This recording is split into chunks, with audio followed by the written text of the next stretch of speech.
We're live. Yay. Let me check my audio and all that. Now we will officially begin. What's up, everybody? Been a couple of weeks. Last week, if you are in...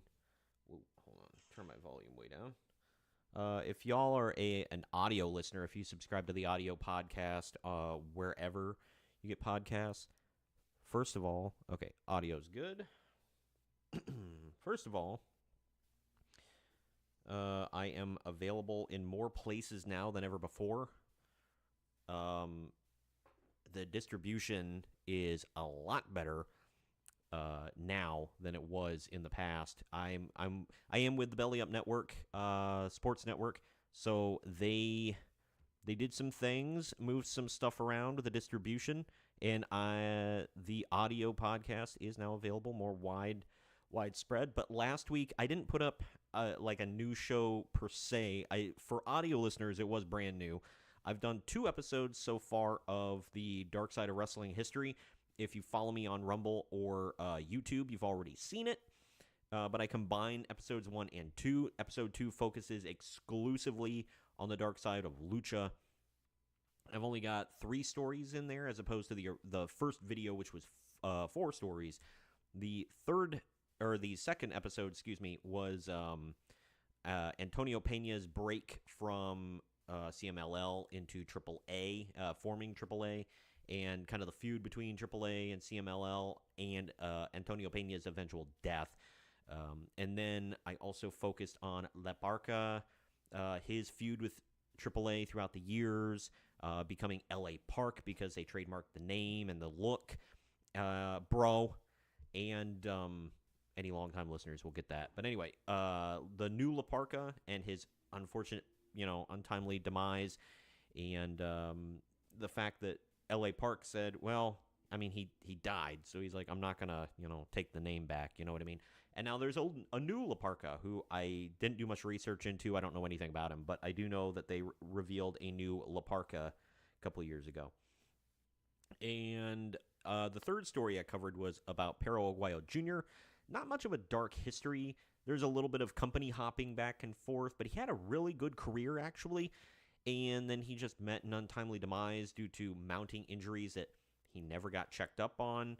That was kind of the story of, in episode 1, I cover Mitsuharu Misawa. He, kind of the same with him, compounding injuries, eventually took one move the wrong way in a wrestling ring like he's done a million times before, and he's done. Like, he's passed away. There is no saving him, and it's really unfortunate. Episode 3 is coming up later this week. I'll probably post it Friday, or Friday's kind of a crap day. I'll probably end up posting it tomorrow. It's only on Japan, so I've got four brand new stories. It's my longest one yet, more in depth with the coverage. I cover Ricky Dozan. I cover the influence of Yakuza. The Yakuza on Japanese professional wrestling and sumo and whatever. I don't get into the MMA aspect of it, but for anybody that doesn't know, Pride, which was a big thing for a while over there, Pride fighting, that was one of the reasons why they went down, was Yakuza influence. And then I also cover... who else do it? There's Hayabusa. I cover Hayabusa. They talked about him in the FMW episode of Dark Side of the Ring, but my whole thing is exclusively about him and, how he got paralyzed. Like, he was a big star for FMW, and he was a big star in Japan, and even people in America knew who he was. He hurt himself in Japan, off a lion salt, which we'll talk about today with another wrestler, and then... He was paralyzed. He eventually got to walk again. He tried to restart his life outside of the ring, and then he unfortunately passed away way too young. So I talk about him, and then finally the last story is about Hana Kimura. If anybody knows about her, she took her own life due to online harassment. She was a second-generation wrestler. She was entertaining. She looked great. She wrestled good. I don't keep up with Japanese Joshi wrestling a lot, which, for those unfamiliar, Joshi is Japanese female wrestling. But I don't keep up a lot with them. So like people like Asuka and Io Sky and Kairi Sane and all them, I like knew about them kinda before they came to WWE, but I wasn't super familiar with their work. So, but Hana Kimura went on a reality TV show. I get into it in the video, but she went on a reality TV show. People decided they didn't like her and started like really bullying the crap out of her online. I mean, it was really bad. And she took her own life. And she was only like 22, I think, 23, very young. If people don't know, I don't go into this in the video, but like Dakota Kai and Julia have done tributes to her with like pink hair and outfits that resembled some of her stuff. Sasha Banks, or Mercedes Moné, excuse me, she actually did a dedication to her once too, because she would come out in like a bedazzled gas mask and whatever. She did that and kind of an outfit that looked kind of like Hana Kimura's. So it was it's nice to see that. She should not have passed away. It's really sad. But either way, getting into the actual show today, there's a lot to talk about. I just wanted to kind of wrap for a little bit there because giving people time to pour in if you are late to the party. I have oddly gotten... Like, I'll tell you this, I work from home. I get work calls that I cannot miss. So any viewers may have seen that in the past where I've had to pause things, be like, hey, be right back, and I slap a video up real quick. I don't have anything to show you for that today. I might actually get that pulled up now I'm thinking about it. Just as a backup, I hope I don't have to, but you never know. Let's see. I'll do this one. If I didn't get a single call all morning, like 20 minutes before I was gonna go live, people decided let's call Troy and bother him. So I'll get something pulled up. I'll play some stuff in the background for y'all. Hopefully, this is not going to be an issue. I'm just warning you guys now. But getting to the actual podcast at hand, because there is a lot to talk about. And I just realized I didn't pull up my show notes, which is super... We're professional around here, guys. Greg would... if Greg was alive, he'd be saying that right now. He's like, super professional. That's what we do around here. So let's see. Saturday night's main event. We're going to talk about Saturday night's main event. We're going to talk about Evolution. We're going to talk about All In, Balls In, all that good stuff. So let me get that pulled up. I'm not going to talk about Ring of Honor. I'm not going to talk about Great American Bash. Not because I have anything against them per se. I just didn't watch them. There was a lot of wrestling to watch. Okay. One guy went like nuts on YouTube, or I'm sorry, not YouTube, on X, because Apron Bump, Kyle from the Apron Bump, giving him a shout out. You can follow him at Apron Bump on X. He does a great podcast every Wednesday as well, Wrestling Wednesday, or Bump Days, he calls it. So he was posting something about like, dude, like this has been a marathon. It's like he's like, in 2 days I've watched like 20 hours of wrestling. He's like, this is nuts.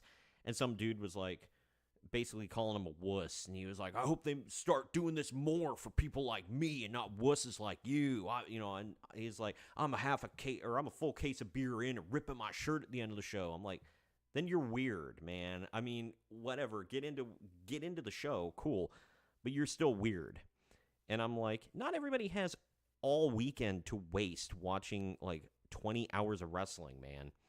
So, some people have lives and families and stuff, but you do you. I mean, whatever makes you happy, I guess.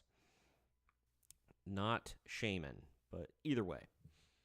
Let's start the actual podcast here.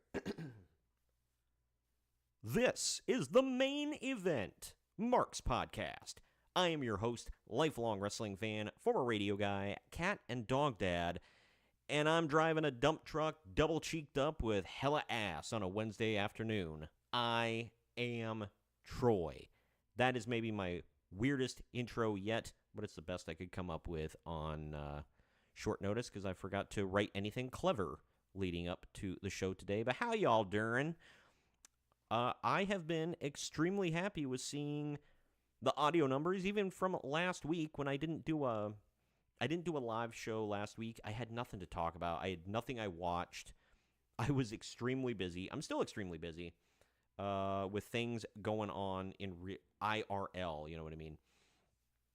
I just did not have time to sit and watch any shows last week, so I caught up on nothing. And I'll tell you this, not this past weekend, but the weekend before, I went camping. It was like my last camping trip of the summer, and final day there, we were like, it was a couple hours until we left. I had to walk to the bathroom area at the campground, and there's like a half a hole. I step in with the side of my foot. I heard my ankle snap, and I just hit the ground. I couldn't feel it for a good 5 minutes. Finally, I was able to limp around, but I probably broke something. I don't know. I didn't break everything, so I'm still able to like hobble around. I've been putting it in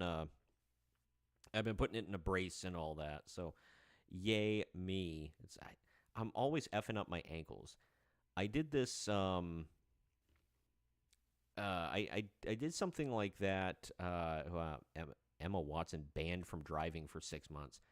I want to know why. Sorry, I have breaking news pulled up in front of me. Anyway, I effed up, I think it might have been the same ankle, maybe. I don't know.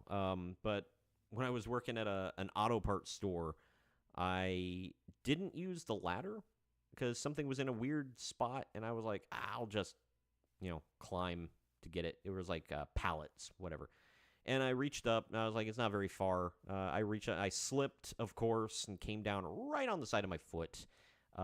Same thing, heard the ankle snap and whatever. And then I crawled to the bathroom and vomited. And it swelled up black and blue. I guarantee I broke something that time. But I was wearing high tops, and I just cinched them MFers up tight and got through the rest of the day. And then I got wraps and braces and all that and fun stuff. But anyway, enough about me and my weak ankles. Let's talk about some wrestling. What do you all want to talk about? As Cody Rhodes would say, let's talk about some wrestling.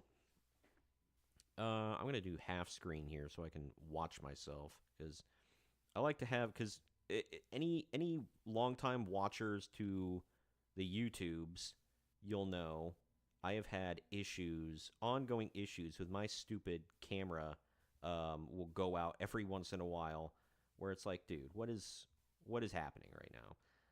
And it just flips out, and there's nothing I can do about it, and except like literally unplug it and plug it back in. So that's where I'm at right now. Okay. And it doesn't. There we go. Good enough. Whatever. I'm tired of fighting with technology. Any audio listeners, or anybody who would want to listen to audio, I do edit it down a little bit. We are on Apple Podcasts. We are on Spotify. I'm on Audible for I didn't know. I thought Audible was just books, but apparently Amazon. Now we're covering new stuff. So let's get into this. All from the Wrestling Observer, by the way, so take it with a grain of salt, because it is Uncle Dave and Nephew Brian. But let's get into it. Hulk Hogan's wife, Sky Daly. I, first of all, forgot he was married. Second of all, the fact that her name is Sky Daly is just unintentionally funny. Has publicly refuted recent rumors regarding Hogan's health, clarifying on Instagram that he's not in a coma and has not suffered brain damage. Were those actual rumors? I had no idea. But anyway, she explained that Hogan is recovering from a major 4-level arterial cervical discectomy, whatever, and fusion, or ACDF. I don't know these terms, whatever. But his next surgery earlier in the year, which has involved a complex healing process affecting his spine, vocal cords, and breathing. Man, the Hulkster is not in good shape, brother. But these rumors were initially spread by radio host Bubba the Love Sponge. Oh, so you know that you can take them as, as fact. Despite assurances from Eric Bischoff that Hogan was merely experiencing adverse reactions to the surgery. Despite these health challenges, Hogan and Bischoff recently announced a new amateur wrestling venture, Real American Freestyle, with its first event scheduled for August 30th in Cleveland. Can we call that the mistake by the lake as well? Yikes, man. We're going to launch this new promotion that surely nobody will give a damn about in Cleveland. If there's another stain my city needs, it's that. Yeah, well, wishing Hulkster all the best. I know a lot of people hate him and whatever, but I don't want to see him pass away. Like, yikes. It's bad. But, yeah, let's hope he kicks out, brother. Gives Death that big leg drop. Somebody who did not kick out, unfortunately. I'll say, I don't know who this guy is, but this is unfortunate. Kevin Nickel, known by his wrestling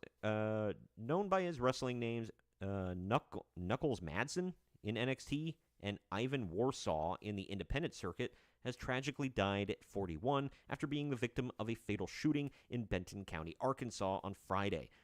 Nickel, who wrestled in WWE developmental territories from 2012 to 2013 and continued on the independent scene, was found with a gunshot wound in the abdomen and later succumbed to his injuries. The investigation is ongoing with no arrests made yet. Tributes from across the wrestling world, including X Division champion Moose, Ozark Mountain Wrestling, Memphis Wrestling, and Enzo Amore have poured in, mourning the loss of a respected colleague and friend. I don't have much to say about this. Again, I apologize. I don't know who Kevin Nickel is. I never heard of Knuckles Madsen and Ivan Warsaw, his gimmicks. But I mean, that's unfortunate, man. Like, and that's to put it lightly. I don't know, a better way to put it. You got to be kind of delicate about it. But yeah, you got shot in the stomach, man. That's awful. I want to know, like, I hope the guy who did it gets brought to justice. I hope it wasn't anything more than like a dispute where somebody got really stupid and pulled out a weapon, but you never know in these kind of situations what's going on. So either way, this is the big story out of WWE for the day. During his match against L.A. Knight, at WWE Saturday night's main event, former WWE World Heavyweight Champion Seth Rollins sustained a serious injury to his right knee following a botched springboard moonsault. Rollins immediately showed distress and was unable to stand on his own, leading to a quick victory for Knight. After the match, Rollins was helped out of the arena by officials, and reports indicate that the injury necessitated last-minute changes to the show's final 40 minutes. Although the severity is unclear, Rollins holds the Money in the Bank contract, giving him a year to cash in his championship opportunity, potentially allowing for recovery time if surgery is required. First off, this is, my friend sent like the perfect meme about this. Shout out Ramon, he's been on the podcast. So he sent the perfect meme during this. It's that one of the announcer on SpongeBob where he is like, and there goes SpongeBob ripping his pants again. Look it up if you don't know what I'm talking about, if you're not of a certain age. But he sent that, but it was, and there goes Seth Rollins effing up his knee again. The man has unfortunate luck with that knee. I don't know what's going on. It's not looking good for him. I guess Triple H also said it doesn't look good. I did a short video on this on my YouTube not too long ago. By the way, Rumble users, you do not get my shorts except for when I compile them all into a long-form video, and that sucks. I'm sorry, but Rumble does not have a short form, whatever. And when I post something as a short, I don't have more to say than like a minute and a half, 2 minutes, something like that. That's why I make them shorts, because it's like, oh, I want to talk about it, but I don't have a lot to say. So supposedly Rumble is getting a shorts thing in the future. Maybe they're toying around with that. We'll see. But anyway, About this. Yeah, Triple H said it doesn't look good, not good. Believe me, not good for Seth Rollins. But I want to know from all of you, the people, do you think they make him give up the Money in the Bank briefcase? Do they let him keep it? I mean, because like this says, he has a year to cash it in. He just won it 2 months ago. So if he can recover in the next 9 months, he should be fine. I really hope he's not that badly effed up. So, but they said they had to make a change to the last 40 minutes of the show. So what were the last 40 minutes going to be? Was he going to get involved in Gunther Goldberg? Because that would have sucked. If were they going to have him cash in? Because that would have also sucked considering what happened just one night later at Evolution, which was great. We'll talk about that obviously here in a bit, but I don't know. Hoping Rollins has a speedy recovery. I'm kind of tired of him and Becky. I'm just over them, tired of them. Glad to see LA Knight won, but I don't know. Even though I'm tired of them, I don't want to see them get hurt. That's not how I want them, to back off. I don't know. Any Husel. All I got to say about that. Sorry, checking some messages. All right, making sure I don't have anything going on. Did I send? I think I did. I did not. Well, poop. All right. Sorry, I wanted to send the link to the podcast out for distribution, and it has not gone out yet. Next story I got is, so somebody, here we go. Okay. Send Johnny Cage. Oh, okay. Hold on a second. Why is Johnny Cage trending? Does anybody know? Taking a break from wrestling to talk about fake stuff here. Uncaged Fury starring Johnny Cage. Oh, okay. First teaser trailer for Mortal Kombat 2. Carl Urban as Johnny Cage. I love Carl Urban. Not what I pictured, but whatever. I'll have to watch it later. It looks like he's playing an American version of his character from The Boys, basically. I don't know. If y'all see that, let me know what you think. I'll have to do some videos on it, whatever. But anyway, getting back to the wrestling stuff, not the media stuff. We're going to talk about a couple of people who were not at Evolution and why. So, longtime WWE ring announcer Lillian Garcia will not be at Evolution, was not at Evolution, due to a lingering respiratory infection that affected her voice after announcing WWE Saturday Night's main event. Yeesh. Alicia Taylor will step in as a ring announcer for the all-women's show. She did. Garcia, who returned to WWE last year after Samantha Irvin's departure and recently announced the AAA WWE Worlds Collide event, expressed her gratitude to Taylor and her excitement for the event. Yeah, Alicia Taylor did fine. I'll be real honest with you. I did not see this before watching the show. I didn't think anything of it. I didn't expect Lillian to be there, but I was like, yeah, Alicia Taylor, whatever. It was what it was, and she's fine. I did this with both of these women, and I didn't care for. I don't know what it was. I liked JoJo when she was the ring announcer for a while. I mean, she did fine. She wasn't exceptional. She did okay. But when Samantha Irvin came along, she had to grow on me. At first I was like, and when Alicia Taylor came along, I was like, she's okay. I like the gruffness of her voice, but I'm like, I don't know. She's grown on me. I think she does great now. And the way she pronounces Gunther's name, or Gunther, whatever, I think is good. She's got some gravitas to her voice, so I like that.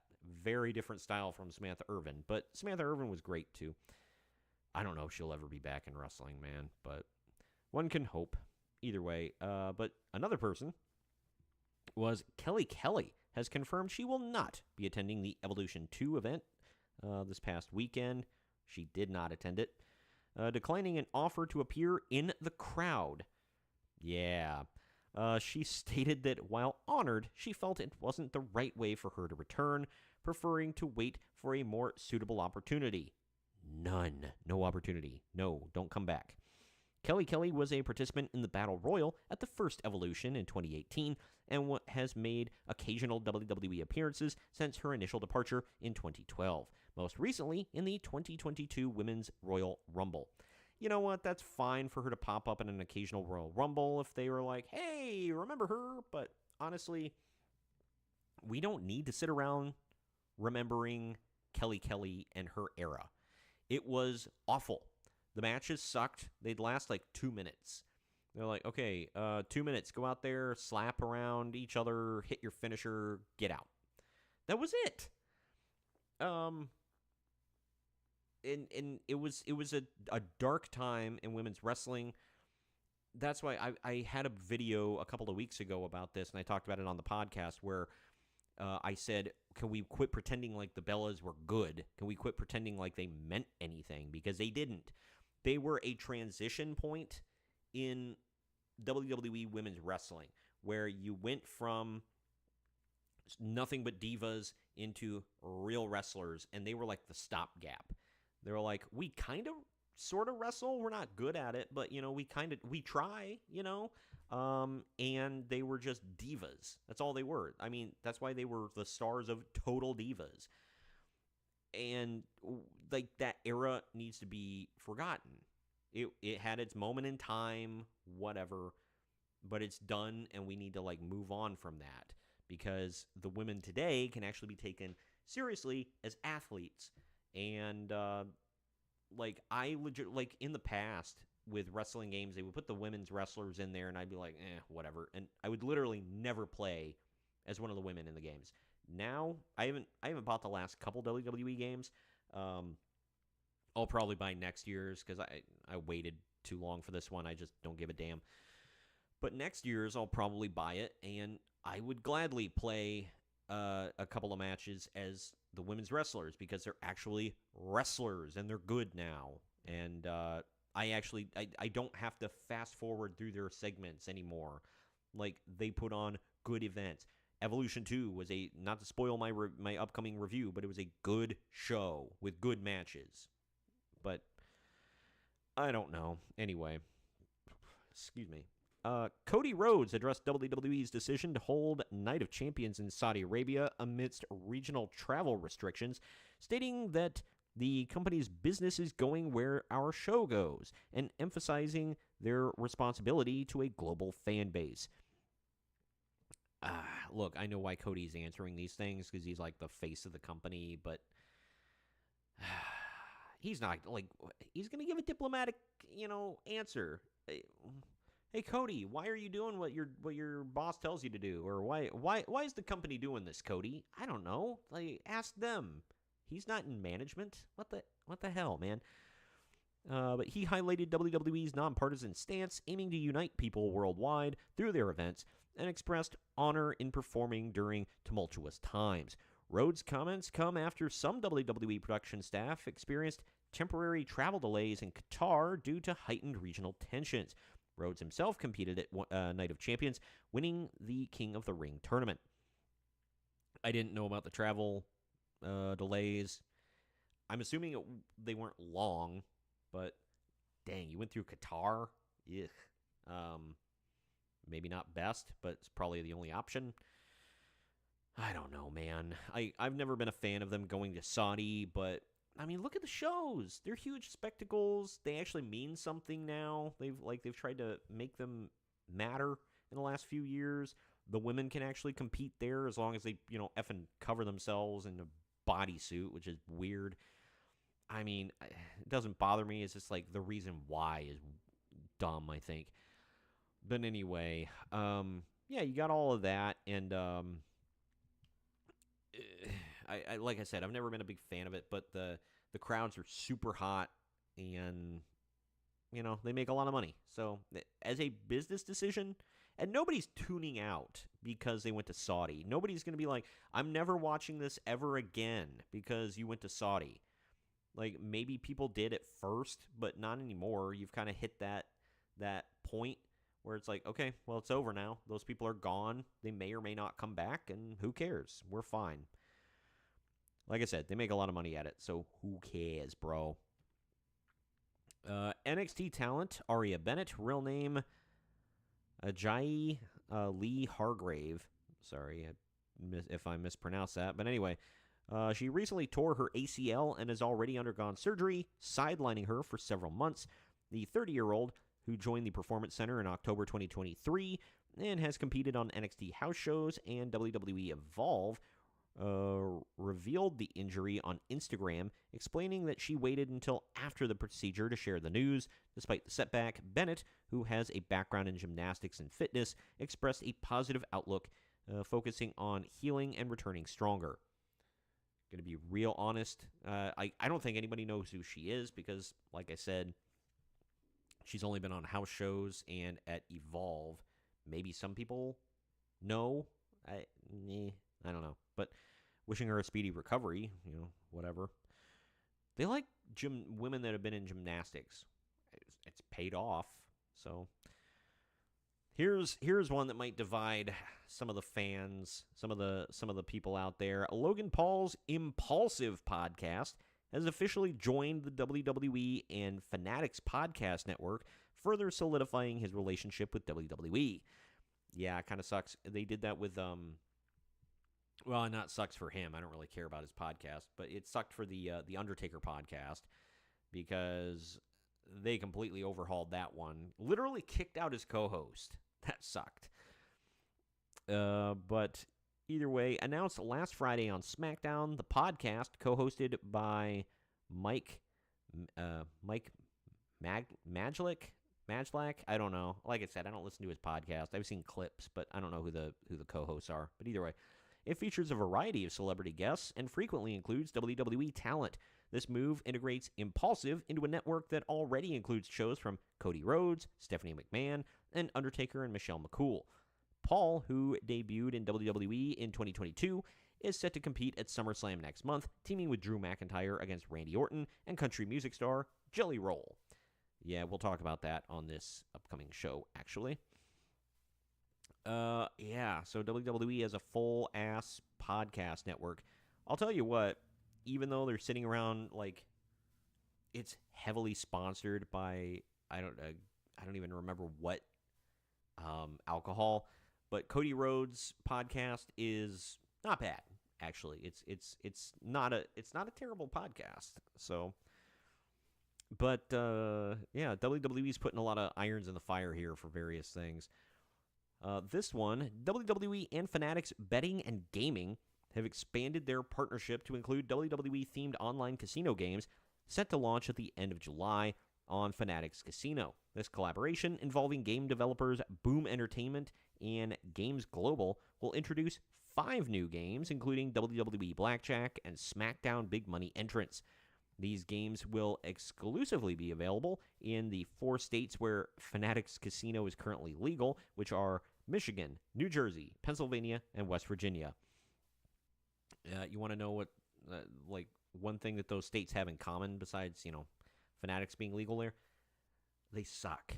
Those states suck. I'm kidding anybody out there. Well, except for Michigan. Michigan, you do suck. The rest of you, I'm just joking. I have nothing against New Jersey. Okay, Pennsylvania, you kind of suck. I do have something against you. And West Virginia, I nothing you. You're out there. Any listeners from West Virginia, I love you. Any listeners from Michigan and Pennsylvania, I don't hate you. I just hate your state. So just putting that out there. This initiative builds on their existing relationship, which already covers merchandise and joint podcast network. Yeah, so we just talked about the podcast thing. It's whatever. WWE, like I said, lots of irons and lots of fires. So I'll give a shout out to somebody. Greg's brother Matt, that was on the podcast when we did the dedications to Greg. Greg's brother Matt is also a Michigan fan, like Greg, if anybody's been listening or watching the podcast long enough, you know I'm an Ohio State fan. Greg was a big Michigan fan. So was his brother. Well, he sent us a picture. He said, "Oh, my mom got me this," and it was a new Michigan, like University of Michigan Wolverines T-shirt. He's like, "Oh, happy early birthday to me. My mom got me this." I was like, "Dude, I hate to be the one to break this to you, man, but your mom might hate you." it's and I'm always sending him gifts or memes. I mean about how much Michigan sucks. So I hope he listens to this and he knows that he sucks and his team sucks. And the state of Michigan sucks. Again, if I have any listeners, I love you. Hate your state. Sucky state. I've been to Michigan. I know what I'm talking about. I've also been to Pennsylvania many times, and not a great state. Not a lot going on there. All right, sorry. Transitioning here. Maybe. Good grief. Anything else? Okay. Natalya is set to return to Bloodsport 14 on August 2nd in East Rutherford, New Jersey, where she will face Masha Slamovich in the first announced match for the event. The bout was made official by Josh Barnett after the two wrestlers engaged in a social media exchange. Slamovich currently holds both the JCW World Championship and TNA Knockouts title. JCW, by the way, that's a Jersey Championship Wrestling, I believe, not Juggalo Championship Wrestling. I had to clarify that for myself one day because I saw this a few weeks ago, and I'm like, wait a minute. Anyway, the latter of which she will defend at against the NXT Women's Champion JC Jane at TNA Slammiversary before her Bloodsport appearance. I'm hoping to do a live review, or well, not live like when the show is live, but like a live podcast. Hoping to do a review on TNA Slammiversary because it looks good. I haven't watched a TNA pay-per-view since like 2015, something like that. So this will be new. Oh wait, no. I'm wrong. I can't remember. It might have been 20. Shoot, I don't even remember. It might have been 2015. There was one. It was a Bound for Glory where they kept telling everybody they're like, this might be the last one. Like TNA is like shutting down this week. This was their last show, whatever. So Greg and I tuned in and we watched, and it sucked. And at the end, we were like, well, that TNA's going out like a wet fart. And like we always said, TNA is the cockroach of the wrestling world. You can never kill them. And I give respect to TNA. I don't always love their stuff, but I've been a TNA loyalist and a TNA pseudo fan and a TNA hater for, at various times. But I respect them. So they're still around, they're still doing good, and now they're partnered with WWE. So good on them, man. Good stuff. But Slammiversary looks good. I want to do a review of that after it happens, so we'll see what my schedule looks like. This one sucks. Transitioning into AEW news here. Adam Cole suffered a concussion during his AEW Collision match this past Thursday, forcing him out of Saturday's All In pay-per-view, where he was scheduled to defend his TNA championship against Kyle Fletcher. I'm sorry, if I was a wrestler and I saw my name on the card against Kyle Fletcher, I'd probably be like, that doesn't work for me, brother. Can we mess some stuff around? I'd probably feign an injury. I'd be like, oh, yeah, I lost my smile, gotta give it up. He is legitimately injured because of Kyle Fletcher, but either way. But this is particularly concerning as Cole previously missed 9 months due to a concussion in 2022 and through 2023. An emotional Cole addressed the crowd at All In. We'll talk about all this. Thanks fans and acknowledging the possibility of retirement, though stating that he wasn't in the headspace to consider it yet. Tony Khan confirmed that Cole was pulled from the event after feeling unwell, and there's currently no timetable for his return. Sucks, man. Suck. I loved Adam Cole. They're doing like the third iteration of the Undisputed Era right now with Paragon, with Paragon. And I just I'm like, whatever. It's the same guys over and over. They just keep changing their name, and I don't care that much. But I still like Adam Cole. I've always defended him when people hated on him. Ramon always used to call him Average Cole, and I always loved his matches. When he showed up in NXT, I freaked out. I don't think he would have went well, like he would have went far in WWE, unfortunately. But in AEW, he keeps getting hurt. So, I don't know, man. This is something I didn't expect to see. Josh Matthews, a veteran wrestling commentator and producer, made his AEW debut at All In, appearing on the pre-show panel and conducting backstage interviews. He reportedly joined AEW as a producer in May, shadowing Mike Mansouri, the EVP of Global Production. Another EVP. This move follows his departure from TNA Wrestling in February, where he spent over a decade as a play-by-play announcer and later as senior producer and senior director of digital media. Quite a title. Matthews began his wrestling career with WWE in 2001 after being the runner-up on Tough Enough. I forget, did he lose that one with Daniel Puder? Was that the one he was in? I forget. Or maybe he was in the Maven one. I don't even remember. But yeah, this... like, why? Why do you need more? Like, if he's just a producer, that's one thing. But you're like, oh, I'm going to put him on air.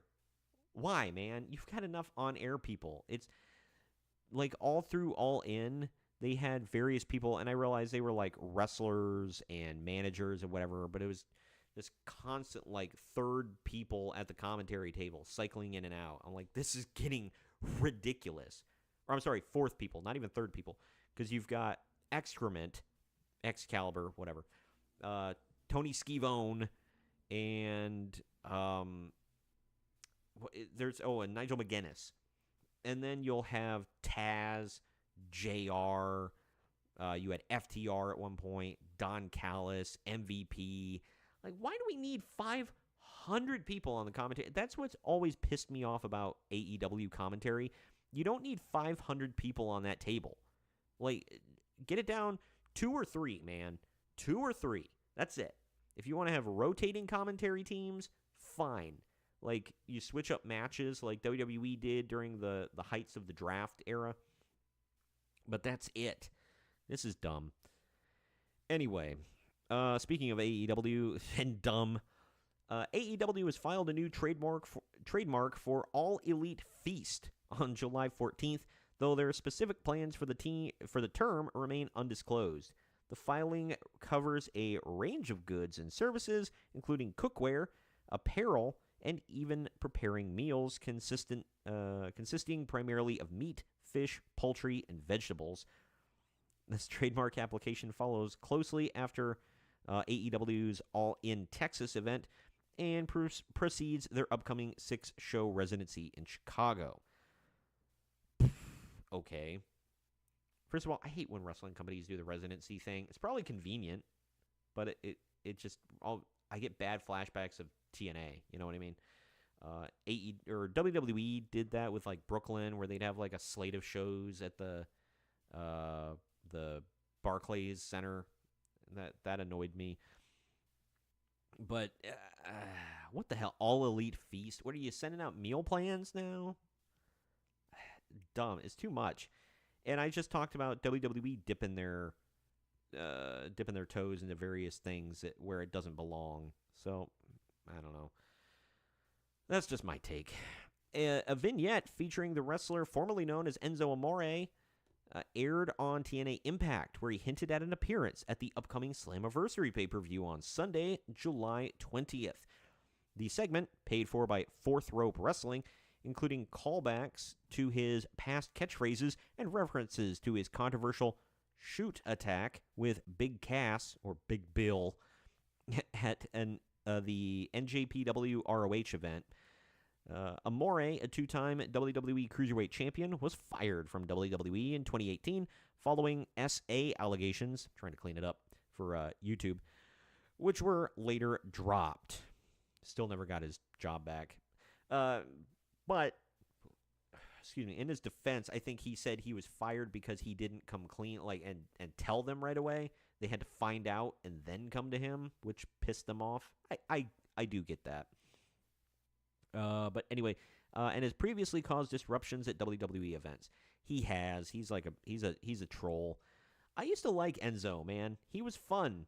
I didn't like him as a cruiserweight champion. I mean, I got the appeal. He was funny, and he was like the guy that it's like he shouldn't have this title, but he always manages to cheat and screw people over and get the right friends to help him out. And so I got it, and he was great on the mic. He was great at pissing people off. I always hate that where it's like, oh, so and so is only a catchphrase gets him over, like the yeet thing with Jimmy Uso or Jey Uso. Like, yeah, and like he has more to say between the catchphrases, but yeah, you need a hook, you need something to get you over. If it's a catchphrase, good for you, I guess. Instead of what would be better, doing that or doing one crazy dangerous move per match, and that's what gets you over? I don't know. I think this is better on his body. But anyway, I don't know if he's going to be at Slammiversary. I guess we shall see. I mean, obviously, I don't know. I don't work for TNA. They did say something, though, about, and this could just be, coincidence. I might be reading too much into it, but they posted something about the event, and they were like, it's going to be, and in bold letters, they said phenomenal. And I'm like, we've been talking. You hear things and rumors, you know what I mean? But last story. New Japan Pro Wrestling wrestler and former IWGP World Heavyweight Champion Hiroki Goto has reportedly been cast as E Honda in the upcoming Street Fighter movie, joining a cast that includes fellow wrestling stars Cody Rhodes as Guile and Roman Reigns as Akuma, alongside actors like 50 Cent and Jason Momoa. The film, based on the classic Capcom video game, was initially set for a March 2026 release, but now has no official date. This casting news comes after NJPW announced Goto would miss the summer's G1 Climax tournament due to an elbow injury. Yeah, so I don't know about this one. Like, it's kind of cool, but it's like, are they changing E Honda? Because anybody that played Street Fighter knows, my friend Don, who was on the podcast, the Greg Dedication episodes, he was like, dude, they better pad him up, man. Yeah, I don't know. I don't know if they're going the same way. He's supposed to be a sumo wrestler, for people that don't know. He is the sumo wrestler you always see doing the palm strikes or whatever. He's a very famous character in the games. Goto's also pretty short. I kind of want to see, how tall is he? Hiroki Goto height. He is 6 foot tall, and you can't teach that. I mean, I guess it's not short, but it's not exactly tall. They might be able to make that work. I thought he was shorter than that. They might be able to make that work, 6 foot tall, but he might wear a fat suit. I mean, I wouldn't be against that to make him look more like a sumo wrestler. He's got the facials, like he looks naturally like scary and mean and whatever. I think he could do it.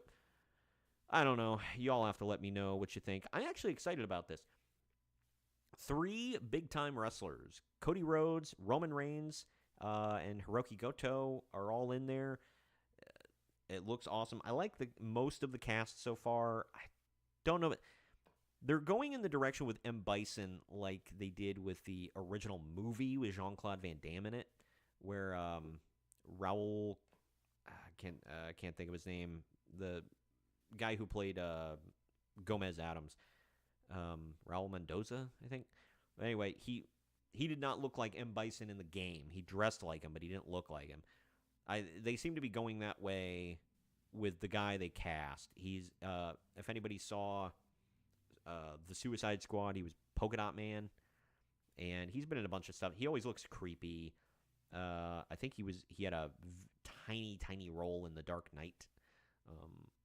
Yeah, so I don't know about his casting. He does look creepy and evil, but he doesn't look like M. Bison. So we'll have to see how it goes. But Hiroki Goto is E Honda. We have BS'd enough, I think. How long have we been going? Damn, almost an hour, and haven't even gotten into the first event yet. I will have to fly through these reviews. Let's get into them, shall we? Because I got 3 shows to review.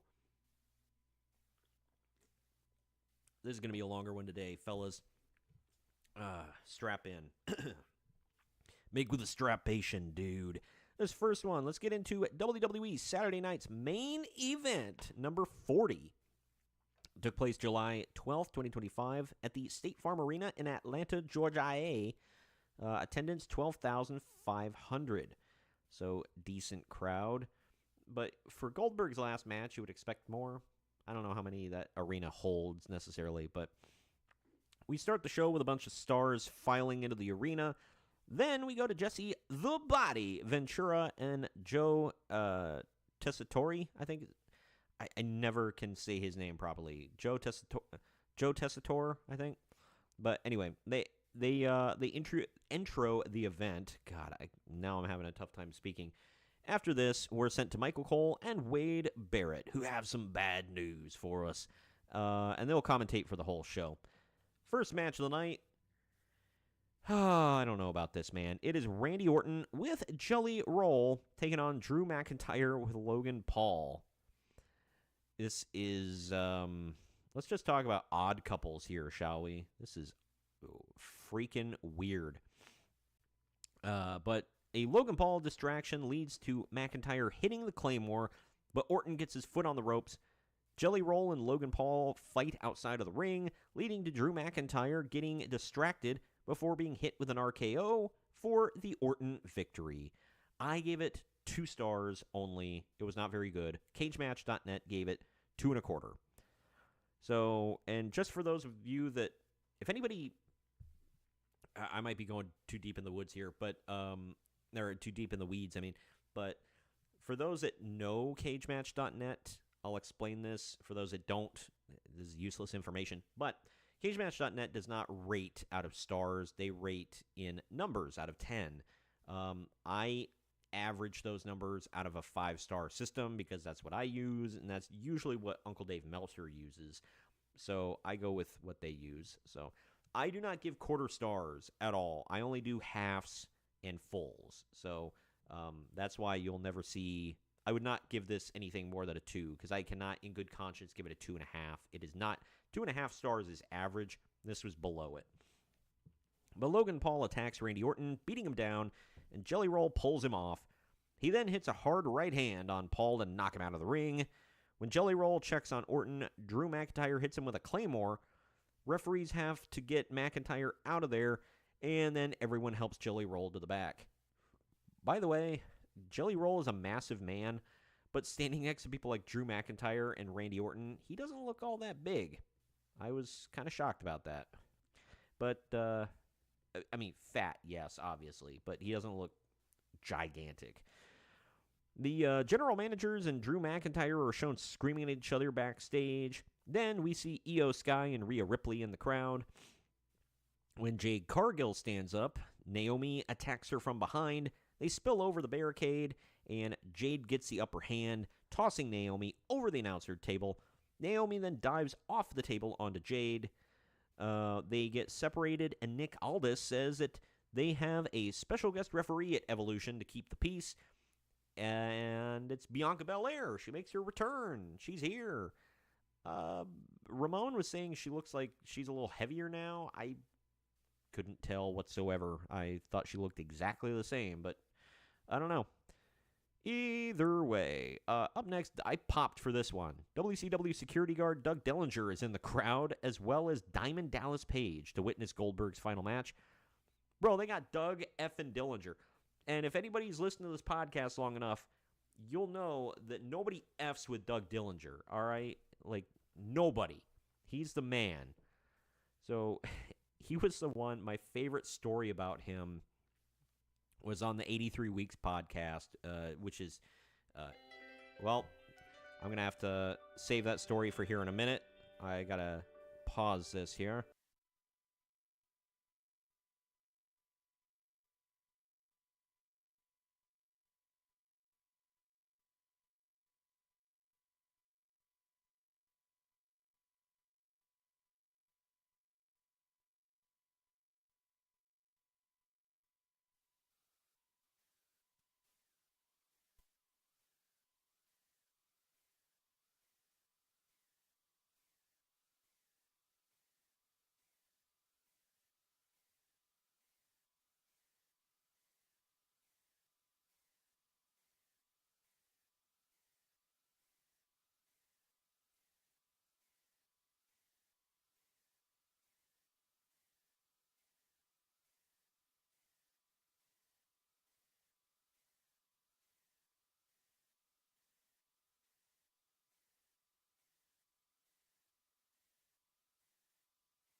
go back, they talk about their feelings themselves, and you get a whole new perspective. The Kansas City Police Department has completed their criminal investigation into the Owen Hart death from just, not too long ago, and no charges will be filed. This wasn't even a full 3 months after the tragic death of Owen Hart, so Vince McMahon is still doing interviews about it on, like, TSN and places like that. Probably getting dragged around on TSN, too.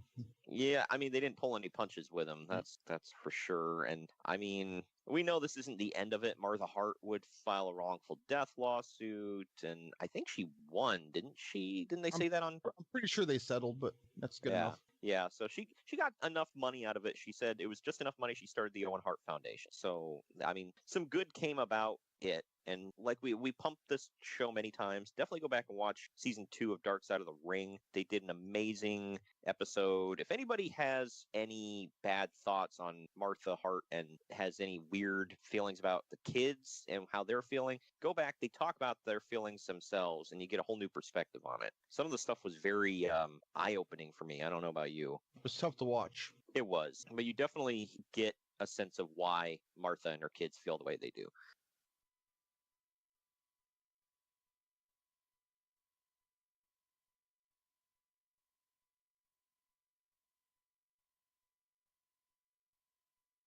Cowboy Bill Watts resigned his post as head of WCW on February 10th, leaving Ole Anderson as the new person in charge and Eric Bischoff as executive producer of TV. The official company statement on Watts' exit was, quote, Turner Broadcasting does not, by policy, comment on personnel matters, end quote. As it turns out, Bill was about to be roasted over the coals for his comments made 18 months previous that were along the same lines as what Marge Schott said. Marge Schott is a former owner of the Cincinnati.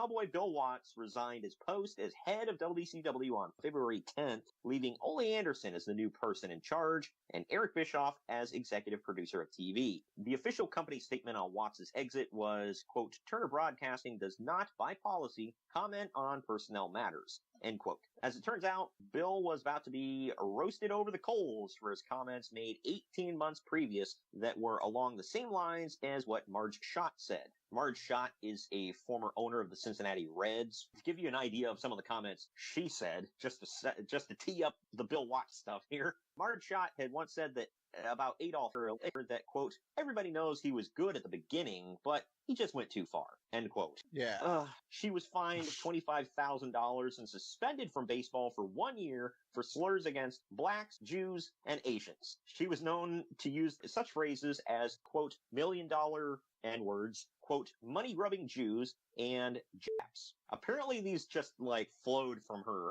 Like, Man, she's got a great outlook on life, I guess. I know. Yeah, it's like, if there's one group of people that there's a lot of in sports, black guys usually, and you're going to throw around the N-word like it's no big deal, like for God's sake. Well.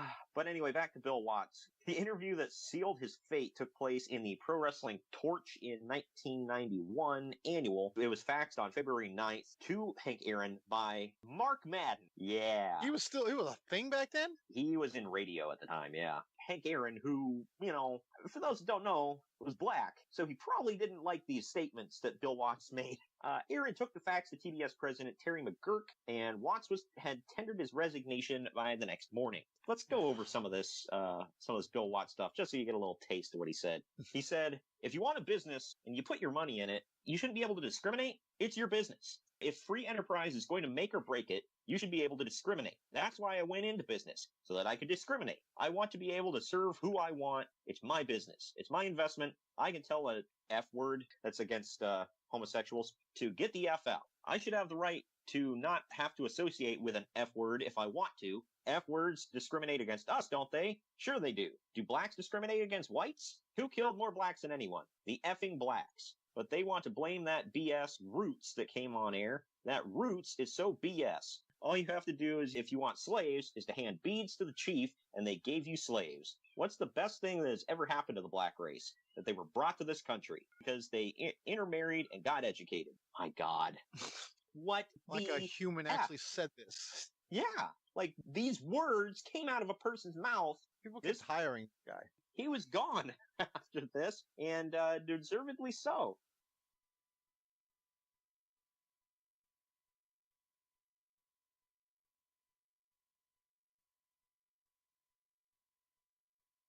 Thank you for joining us on the WTF Moment of the Week.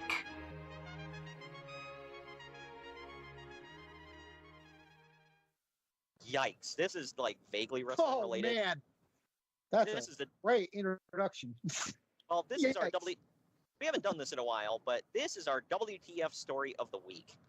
So here you go. Someone planted a bomb in Australia when he was arrested. He claimed that he was famous wrestler Killer Kowalski. And the Australian news agencies reported it as if he was the real Kowalski who had planted the bomb. What the fuck? Well, he said it, therefore it is. Well, we already, crapped on the government earlier, so we got to crap on mainstream media here. Yeah, that's some good, really boots to the pavement reporting there you did. Like, you didn't even check the guy's story. You could have looked at an effing picture. Oh, it's pro wrestling, so that anything that can ruin its image, they're for. Well, did you ever see that Anything one that guy? can crap on wrestling, you know that. Yeah. You remember that scene in Rush Hour when he kind of jokes? He goes, "We're gonna humiliate anybody. Why not LAPD?" That's what the media. Yeah, We're exactly. gonna humiliate anybody. Why not wrestling? Well, did you ever see that story of this guy that got pulled over and arrested for DUI or something like that? And he said he was the Undertaker, and the news media just effing ran with it. No. Yeah, this happened a few years ago. Like, and it was like everywhere. Like, oh, WWE's the Undertaker gets arrested, whatever, and like they act like it was real. Like, dude, all you had to do was turn on the TV because the Undertaker's like halfway across the country at that point. You look anything like him? I think he had like long dark hair and a goatee, and he was pale. Well, and there was one time, I guess part of the falling out between Brian Lee and the Undertaker years ago was because he got arrested and gave Mark Calloway's name when he was arrested. So, and this was during Well, he's got bigger problems than losing a friendship over something like that. Yeah, right. But like that's pretty effed up, man. It's like do you think they're not going to figure it out that you're not Mark Calloway after a while? Like, come on, man. People are dumb. No. What the fuck? This has been the WTF Moment of the Week.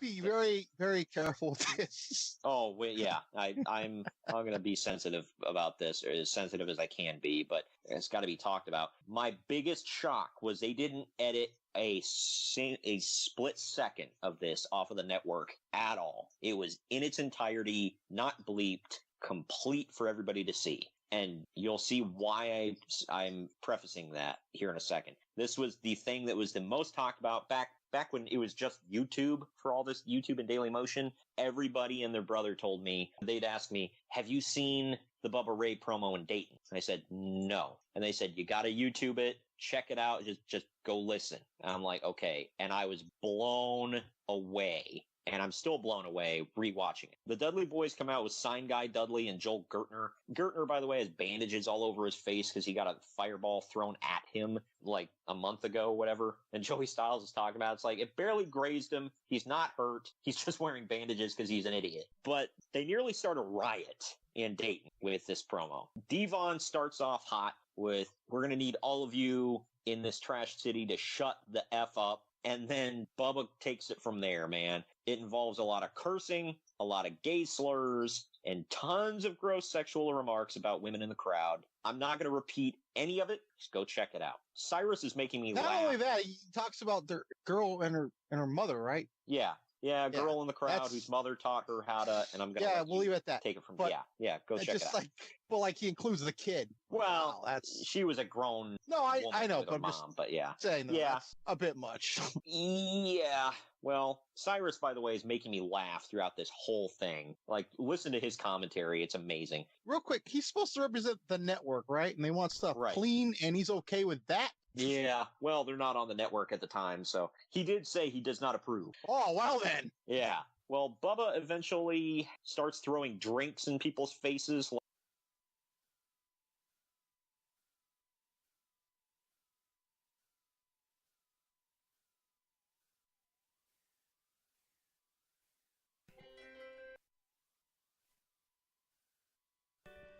False alarm, guys. I really apologize about this, but yeah. Anyway, I'll be back. Until then, I do have content for you.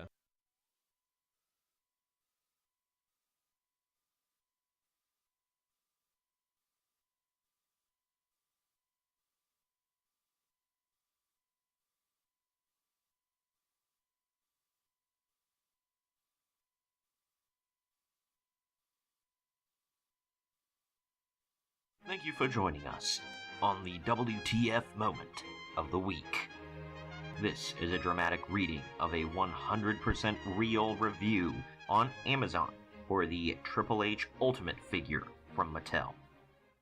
4 stars. It's okay, but it has one major issue. I like Triple H, so I was looking forward to this. However, as soon as I opened it, I realized one major problem. The figure has no pants, or trousers, or tights, or even shorts. He's only wearing tiny little underpants. And he comes with a t-shirt, so it's even more hilarious when he's Donald Ducking it. I thought maybe the pants would be included in the box. You've got this big brute of a dude, and he's all jacked, and you put him on the shelf, and you realize he's in these cute little granny panties. It's just wild.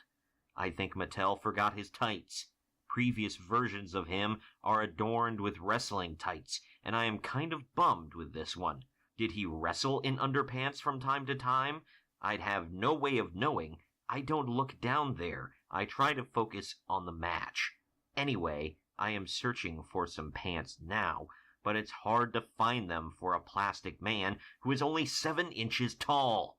I mean, Mattel would face a backlash if they released Barbies in underpants, yet this man's whole business is showing, and parents are supposed to sign off on their kids playing with such an offensive toy? I hope Mattel comes to realize the error of this decision. I am not a fan of this kind of debauchery. What the fuck? This has been the WTF Moment of the Week.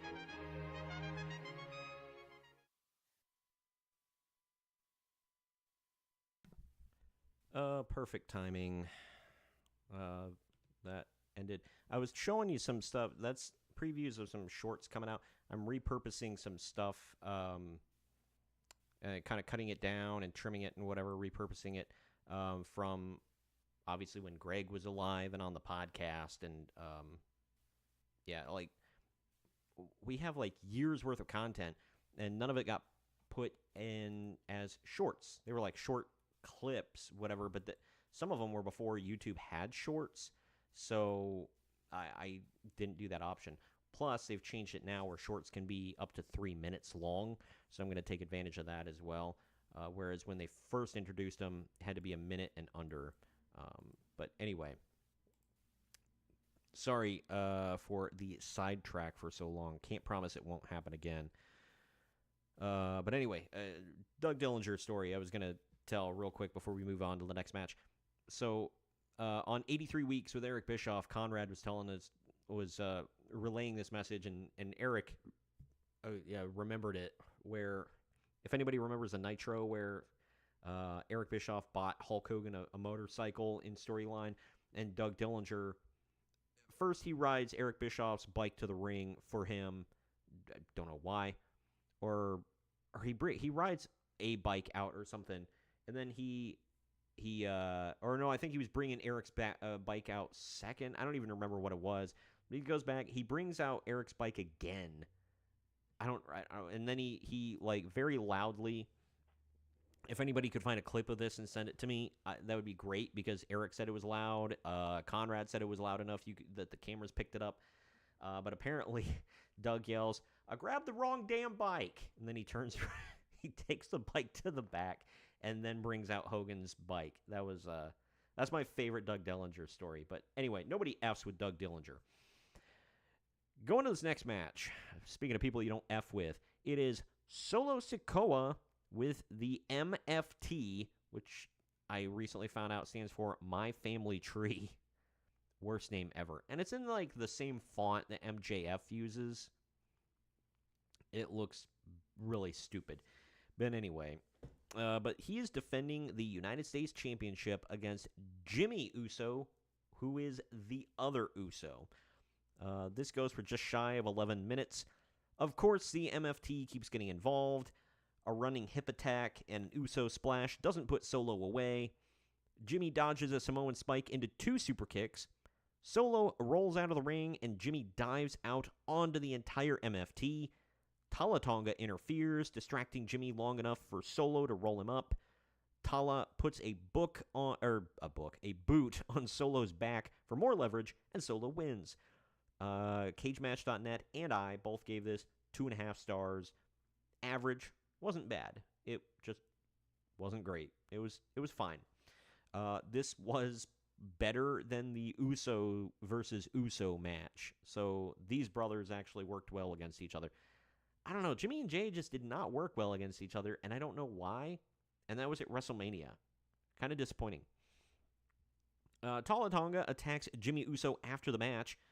Then JC Mateo and Tonga Loa, all these names, Tonga Loa join in so that Solo can hit the Samoan spike on him. Now Jacob Fatu returns, taking out Tonga Loa and JC Mateo.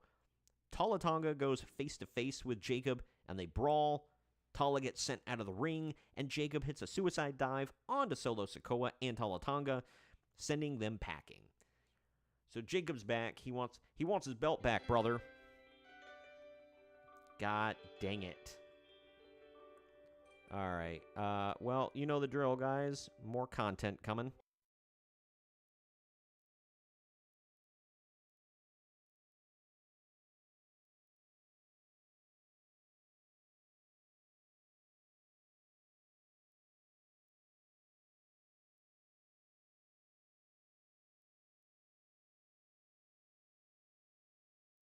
Lawyers for Hulk Hogan filed a request in a St. Petersburg, Florida court on July 30th to conduct an investigation of a potential violation of a protective order regarding the tape transcript leaked to Radar Online and the National Enquirer for their series of stories. Hogan's lawyers said that they wanted to prove that Gawker, whom Hogan is suing, violated the court order by leaking the transcripts of the tapes and ruining Hogan's career and potentially ruining his right to a fair trial, claiming that Gawker wanted the stuff to get out and being desperate to counter negative publicity. So basically, Hogan was suing Gawker because they released a tape of him and Bubba the Love Sponge's ex-wife. If any of you don't know who Bubba the Love Sponge is, consider yourself lucky. Awesome Kong knows who he is. Oh, I'm sure she does. And if you ever listen to Eric Bischoff's podcast, he has nothing nice to say about him. He said he wanted to buy Awesome Kong dinner when she beat the hell out of him. Yeah, that was great.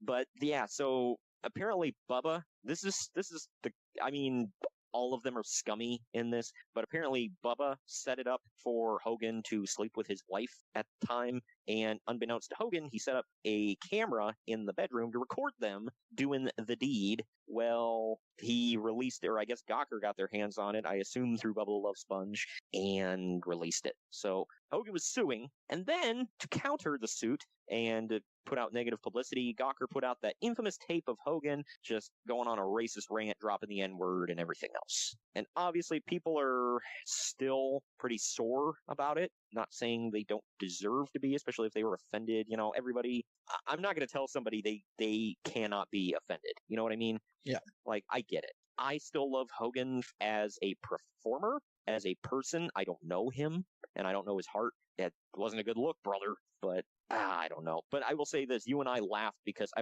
have a Hulkamania t-shirt. I didn't think about it because I don't think about this stuff. And I wore it around Brooklyn, and we were checking out at a CVS close to Times Square. And the famous guy one in the middle of Times Square. That's what it was. Yes. Oh, yeah, that one. Yeah, and we were checking out, and the guy behind the counter was black. And again, I'm not thinking about it, but he points at my shirt. It's like, cool shirt. And he talks about he loves Hogan. And you and I were like, well, apparently not everybody's pissed at him. Right?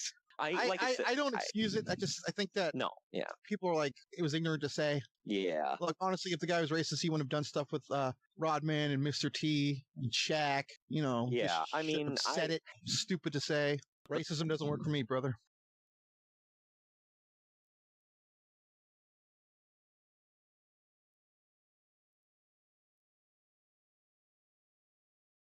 Nick Ritchie, the publisher of TheDirt.com, who listened to what was said on all the tapes, said that besides the Hogan's usage of the N-word being dubbed over the tapes, they also dubbed Hogan's bad-mouthing of then-wife Linda and blaming her for, quote, effing up my MTV show. The Enquirer described... What MTV show?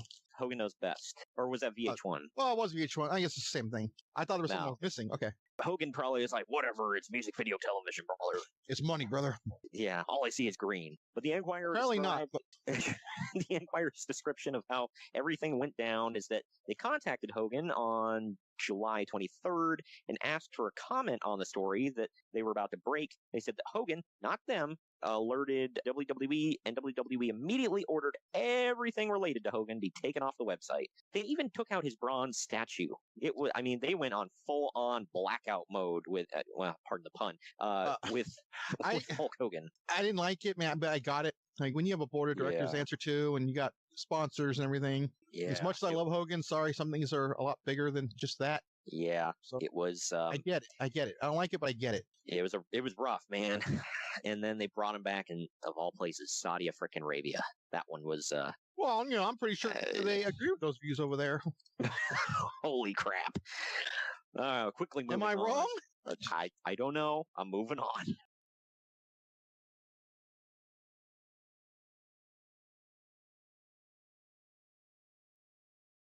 Conan had a concussion and a neck injury from Shaggy 2-Dope from the Insane Clown Posse, doing a leg drop on him from the top rope and landing with his butt right on Conan's head. And Shaggy's still alive to this day, which means Conan must have been okay with it.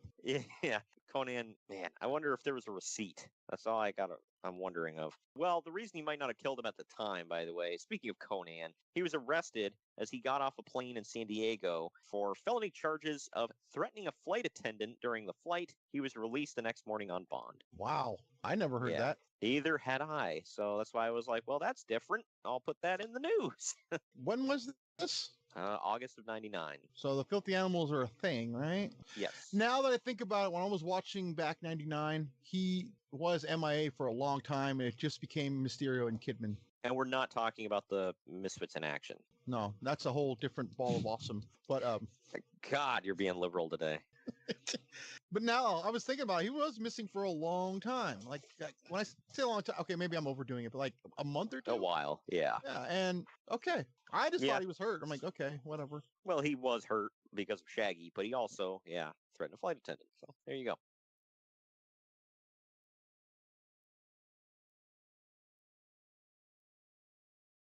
Rowdy Roddy Piper passed away at his Hollywood home in his sleep on July 30th at the age of 61. Yeah, that was rough. That one, yeah. That one hurt me deeply. There are a few wrestling deaths. I mean, they all kind of upset me if it's somebody that I knew and loved, growing up. But Roddy Piper, man, I always loved Roddy Piper. And that one hurt. And if you go back and listen to Bruce Pritchard's podcast talking about it, it's rough for him to get through because he was so close with Piper. And I think we were talking about it off air. You were at the dedication Raw to him. Yeah, it was in San Jose. It was weird, man. Because like in March that year, WrestleMania was in Silicon Valley, and we got to meet Piper outside of his hotel. We were walking. I still have the picture. And he was coming out of his hotel, just shaking everyone's hands, and we were like, my brother and I were on our way to Access, and we just saw a big crowd. We're like, oh, it's got to be somebody, right? Because WrestleMania's in town, and it was him. Wow. And then a couple months later, in August, we go to a show, not knowing that this was what it was going to be to open the show. Wow, yeah. And he died on, so that show I would assume is August 3rd, which was Monday after. This was really early. I was really stoked because like the first time ever I was going like a couple of Raws in 1 month, but kind of brought me down, obviously. But right, yeah, that was a bad one. I mean, 61 is in my opinion, is way too young to pass away, and I think he just had a heart attack and died. He was never known as like a drug abuser or a steroid taker or anything like that. Like, so I don't know, taking bumps for, decades and decades, I guess, catches up with you sometimes, especially depending on your body chemistry and everything.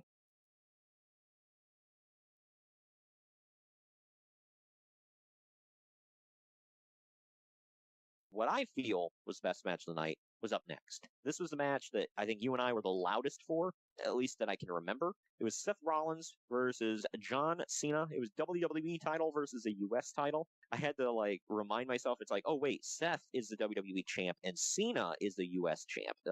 Like thinking about it's kind of weird. Still weird looking back at it too. I know. It went for just shy of 19 and a half minutes. Seth Rollins' white Power Ranger looking ass gets cheered like a god by the Brooklyn crowd, by the way. Like, as soon as his music hits, they blow the roof off the arena. So that was cool. And the funny thing was, I just bought that shirt and was wearing it, the You Can't See Me shirt, and then you were wearing a John Cena shirt. And I think your profile picture for the longest time on social media was you during the show in the Cena gear, wasn't it? It still is on Facebook, I believe. Oh, yeah. There you go. Yeah, so you and I were heavily against each other here. The fans next to it, there was like two dads with their kids next to us, and the dads were pulling for Cena. They were pulling for Rollins, and the kids were pulling for Cena. What was funny was they were like betting each other throughout the whole show, like with each match. And they were like writing down who got the win. I thought that was funny. Yo, if I win at the end of the night, I get the most picks right. You give me your allowance this week, all right? I get an extra hour on Fortnite. Seth Rollins was dressed like a white Power Ranger. You and I were both laughing at that. Was it Ramon that had texted you? It was like, oh, he looks like Tommy. Yes. That was funny. The match ends when the ref gets bumped before Cena hits the attitude adjustment on Rollins. And then Jon Stewart runs out with a chair. He teases like he's going to hit Seth, but he actually hits Cena in the gut and throws the chair down and leaves, letting Rollins hit the pedigree on the chair for the win. Uncle Dave called this an absolutely incredible match with a finish that will garner a ton of publicity. He gave it 4.5 stars. I actually gave this match 5 stars. I loved it so much. What do you say? I was on the fence, so I was like, I'm going to go 4. I don't like handing out 5s unless it's like classic. And this was damn near a classic, but I mean, in hindsight, Cena would have an even better match, if possible, a year later.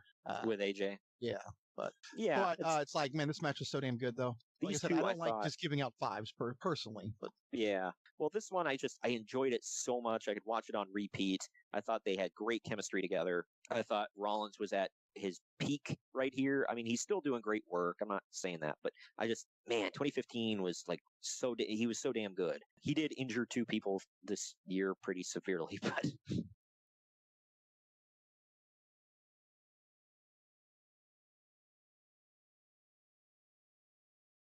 Vince McMahon is doing press around this time promoting then Minnesota Governor Jesse Ventura will be the special guest referee for the main event at the upcoming SummerSlam show. And it's going to be a big historic thing. What was the main event? Off the top of my head, I can't remember. It was Austin, Triple H, and Mick Foley. Oh, well, there you go. Just because of the historic, nature of this, Jesse around this time was also getting tons and tons of questions. How are you getting paid? What are you doing with the money? Why are you doing this? You're a sitting governor. And he's being dragged daily in the press for doing this. Well, didn't he run as like an independent? I don't remember. I feel like he did. And I feel like that was a huge thing. Like no one liked that an independent won that. Yeah. It was shocking, and it's not like, he's Jesse the Body Ventura, sure, historic, and, he's legendary and all that, but at the same time, you got to think he'd been out of the limelight for a long time with wrestling when he ran and won the governorship. So it's not like he was fresh in everybody's mind, like, oh yeah, I saw you in the garden, I think a lot of people remember, too, that he, literally just sued them, a couple years prior. Right. Yeah, and Uncle Dave in the Wrestling Observer newsletter made sure to point out all the things that, now that he has a deal signed with WWF, all the about faces on issues that Ventura had been doing in the press. And apparently... I didn't mean any of it. Right. Well, apparently he also supposedly got paid about $100,000 that he said he would be donating to charity in full. And I don't know if it came out after that or if Dave was saying that but they were saying it's like, well, he got paid much more than $100,000 to do this. So not all that money's going to charity. But again, speculation, I believe. I haven't seen, anything official about it.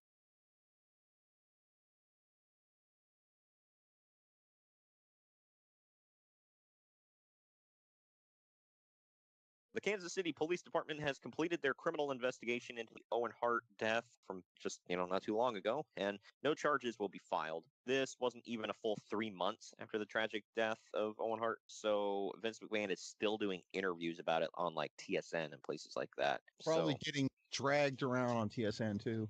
Yeah, I mean, they didn't pull any punches with him. That's for sure. And I mean, we know this isn't the end of it. Martha Hart would file a wrongful death lawsuit, and I think she won, didn't she? Didn't they say that on? I'm pretty sure they settled, but that's good enough. Yeah, so she got enough money out of it. She said it was just enough money. She started the Owen Hart Foundation. So I mean, some good came about it. And like we pumped this show many times. Definitely go back and watch season 2 of Dark Side of the Ring. They did an amazing episode. If anybody has any bad thoughts on Martha Hart and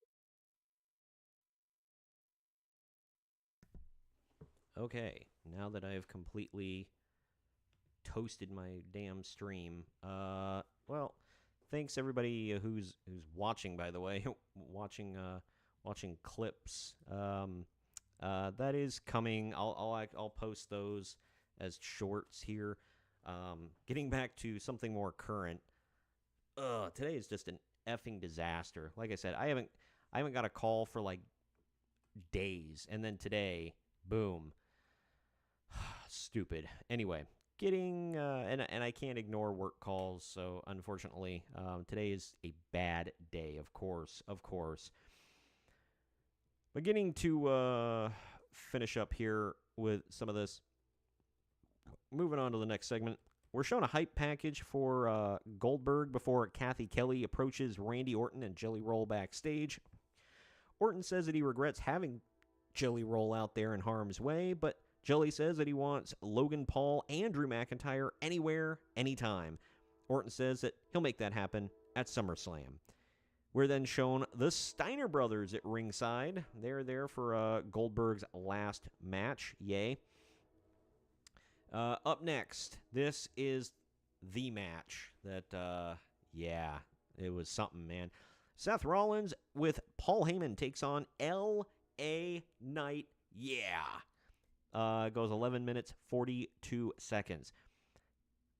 L.A. Knight continues to get some of the biggest pops of the entire roster. So, if we were booking based on merchandise sales and pops and whatever, like the top 3 guys would be like Roman Reigns, LA Knight, and Jey Uso. But Gunther would probably be up there maybe, but I don't know, like based solely on money you make the company and how lively the crowd gets for you and animated and whatever, those are the guys, man. We'll get to Roman Reigns here in a bit, but anyway, Rollins goes for a lion salt, lands on his feet, and instantly drops. He crawls to the corner and tells the referee and Paul Heyman that he can't stand up. The referee goes over to LA Knight to let him know. Rollins hobbles back up, gets hit with the BFD, and LA Knight picks up the win. I give it 2.5 stars. It was good until that end part. CageMatch.net gave it 2.25. So we now get more hype for Goldberg and Gunther, and then a promo for Survivor Series. Next, we get they show a commercial for Late Night with Tony Hinchcliffe taking place before SummerSlam. I can't spell on my notes. I'm like editing as I go here. Super professional here, fellas. All right, anyway. But yeah, so Late Night with Tony Hinchcliffe takes place before SummerSlam. Cool. Apparently did well before WrestleMania, so they're doing it again. But after running down the card for Evolution tomorrow night, they make it official that Randy Orton and Jelly Roll will take on Drew McIntyre and Logan Paul in a tag team match at SummerSlam. Yay. 2 SummerSlams in a row, by the way, that Jelly Roll will be in a wrestling ring. Black t-shirt, black pants, black army boots, and the vest with the black hat.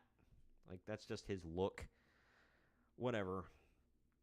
But we now go to the main event. The reason we're all here, it's Gunther versus Goldberg. I believe, was it for the world title? I believe it was. But anyways, Goldberg's last match. It went for about 14 and a half minutes. Goldberg's final match entourage includes his son, Doug Dillinger, Ernest the Cat Miller, and Josh Barnett, and 2 other guys I didn't recognize. I will admit, I'm not too man enough to admit, I got a little emotional seeing Doug Dillinger. Excuse me. I I'm not getting choked up this time, and just my throat's messed up. Sinuses are horrible here. Anyway, bad timing.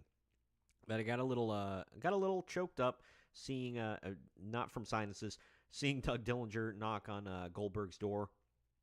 Brought back all the feels from when I was a kid, and he did that all the time. That was awesome. Loved it. Loved seeing it again. It was cool walking him out there. But Goldberg will never not look fantastic, but he is definitely starting to look his age. So, I mean, he looks old. So, time to step away now, man. Plus, he's been in horrible, in-ring shape for years at this point. At one point, Gunther dodges Goldberg's spear, and he spears the crap out of Charles Robinson. Lil Nate got it. Getting all the Goldberg feels in there, buddy. But Gunther rips Goldberg's knee brace off and then beats him with it. He taunts Goldberg's son, who security has to hold back. Goldberg gets in the ring and gets speared and jackhammered. A new referee runs out, and it's only a near fall. Gunther locks in a rear naked choke. Goldberg starts to power out, but ends up passing out and hands Gunther the win. I don't know if I like that finish. I don't know if I like choking Goldberg out on his final night. Beat him, yes. Choke him out? I don't know, man. But he didn't tap. He passed out, but still, it's like Goldberg. He doesn't submit. He doesn't get passed out. Like, what the hell, man? It's Goldberg. But I gave it 2 stars. It was not a great match. CageMatch.net gave it 2 3/4 stars, so almost 3. Not great, I'll tell you that. But Goldberg gives a farewell speech that gets cut off at the before the end of the show. That kind of sucked. He said he was pissed about it. They did release the whole speech online, but it just really sucks. I gave this whole show 5.5 out of 10. CageMatch.net gave it 3.51 out of 10. This was not a good show. It had some decent stuff on it. It just was not a good show. I don't know. We'll get to something that was a good show, though, for the most part. It is, well, if I can make it big enough here. Jeez Louise, man.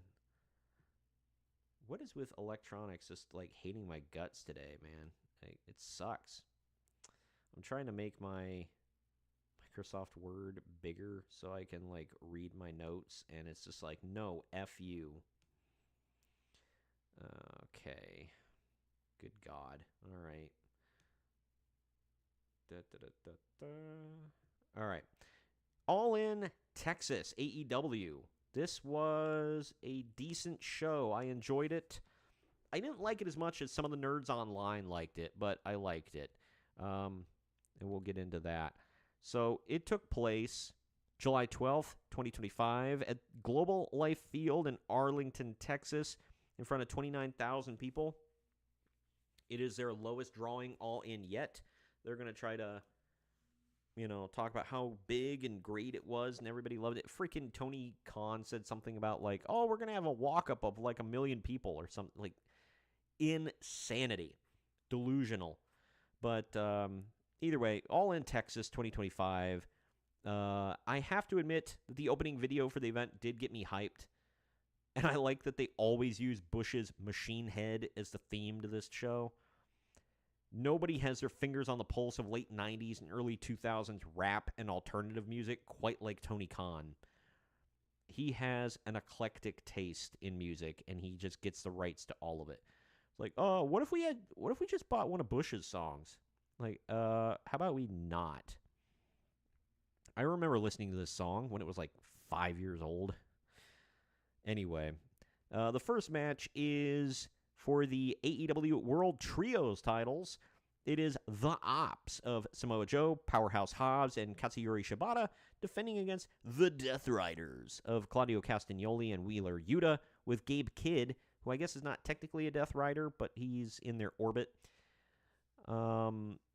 This went for 14 and a half minutes. We get a jump start with some chaos, and then it calms down into a more formal match. Samoa Joe ends up hitting a muscle buster on Wheeler Yuta, Wheeler useless, for the win. I give it 2.5, average. Cage match, Wrestling.net gave it 3 stars. After the match, Castagnoli and Kidd attack Samoa Joe and Shibata, hitting a pile driver and the equalizer on him. Outside, Yuta beats up on Hobbs with a chair and then slides it in. They wrap the chair around the neck of Samoa Joe and stomp on it from the second turnbuckle. Samoa Joe gets stretchered out of the arena after that. A little bit of overkill, but, whatever.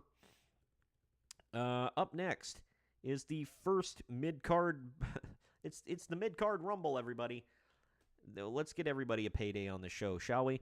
It's the Men's Casino Gauntlet match. I guess it's not totally meaningless like the one that we're going to talk about at Evolution, because I think they get a world title match out of this, if I remember correctly. But it is the Men's Casino Gauntlet. It goes just shy of 35 minutes.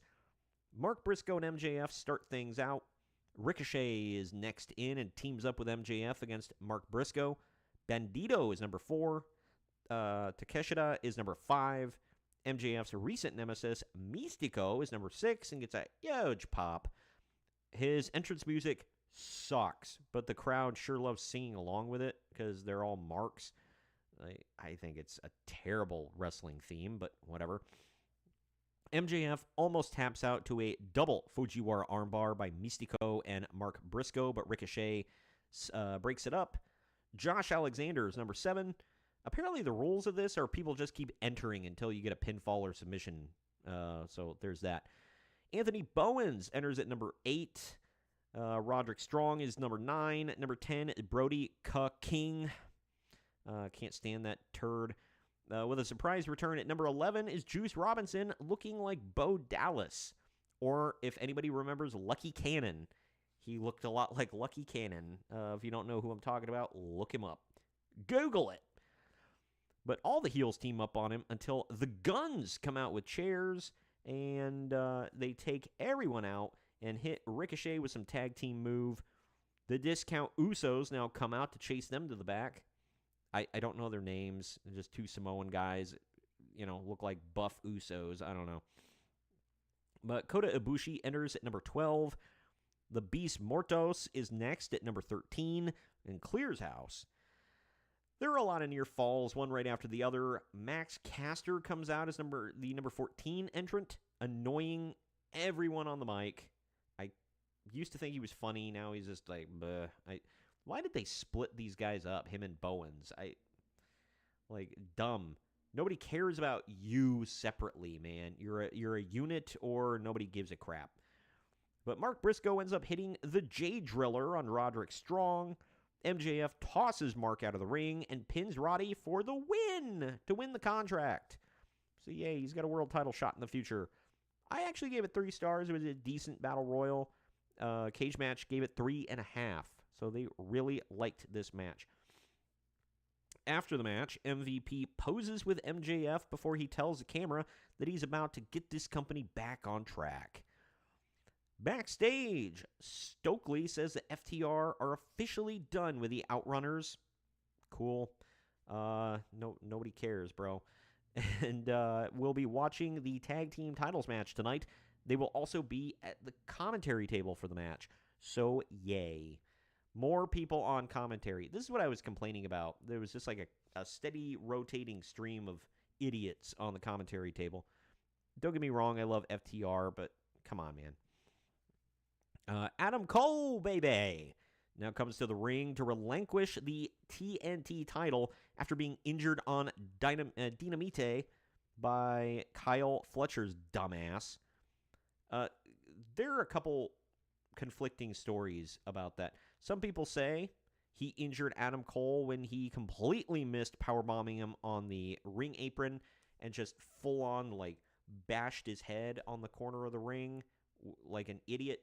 Other people are saying that he actually clotheslined the piss out of him too hard and injured him that way. Either way, neither one is an own, where you're like, well, actually, he didn't get injured when he did this stupid thing. He got injured when he did that stupid thing. So, how does it feel to be wrong? Either way, Kyle Fletcher sucks. I had seen somebody else say this. It might have been an apron bump, but it could have been somebody else.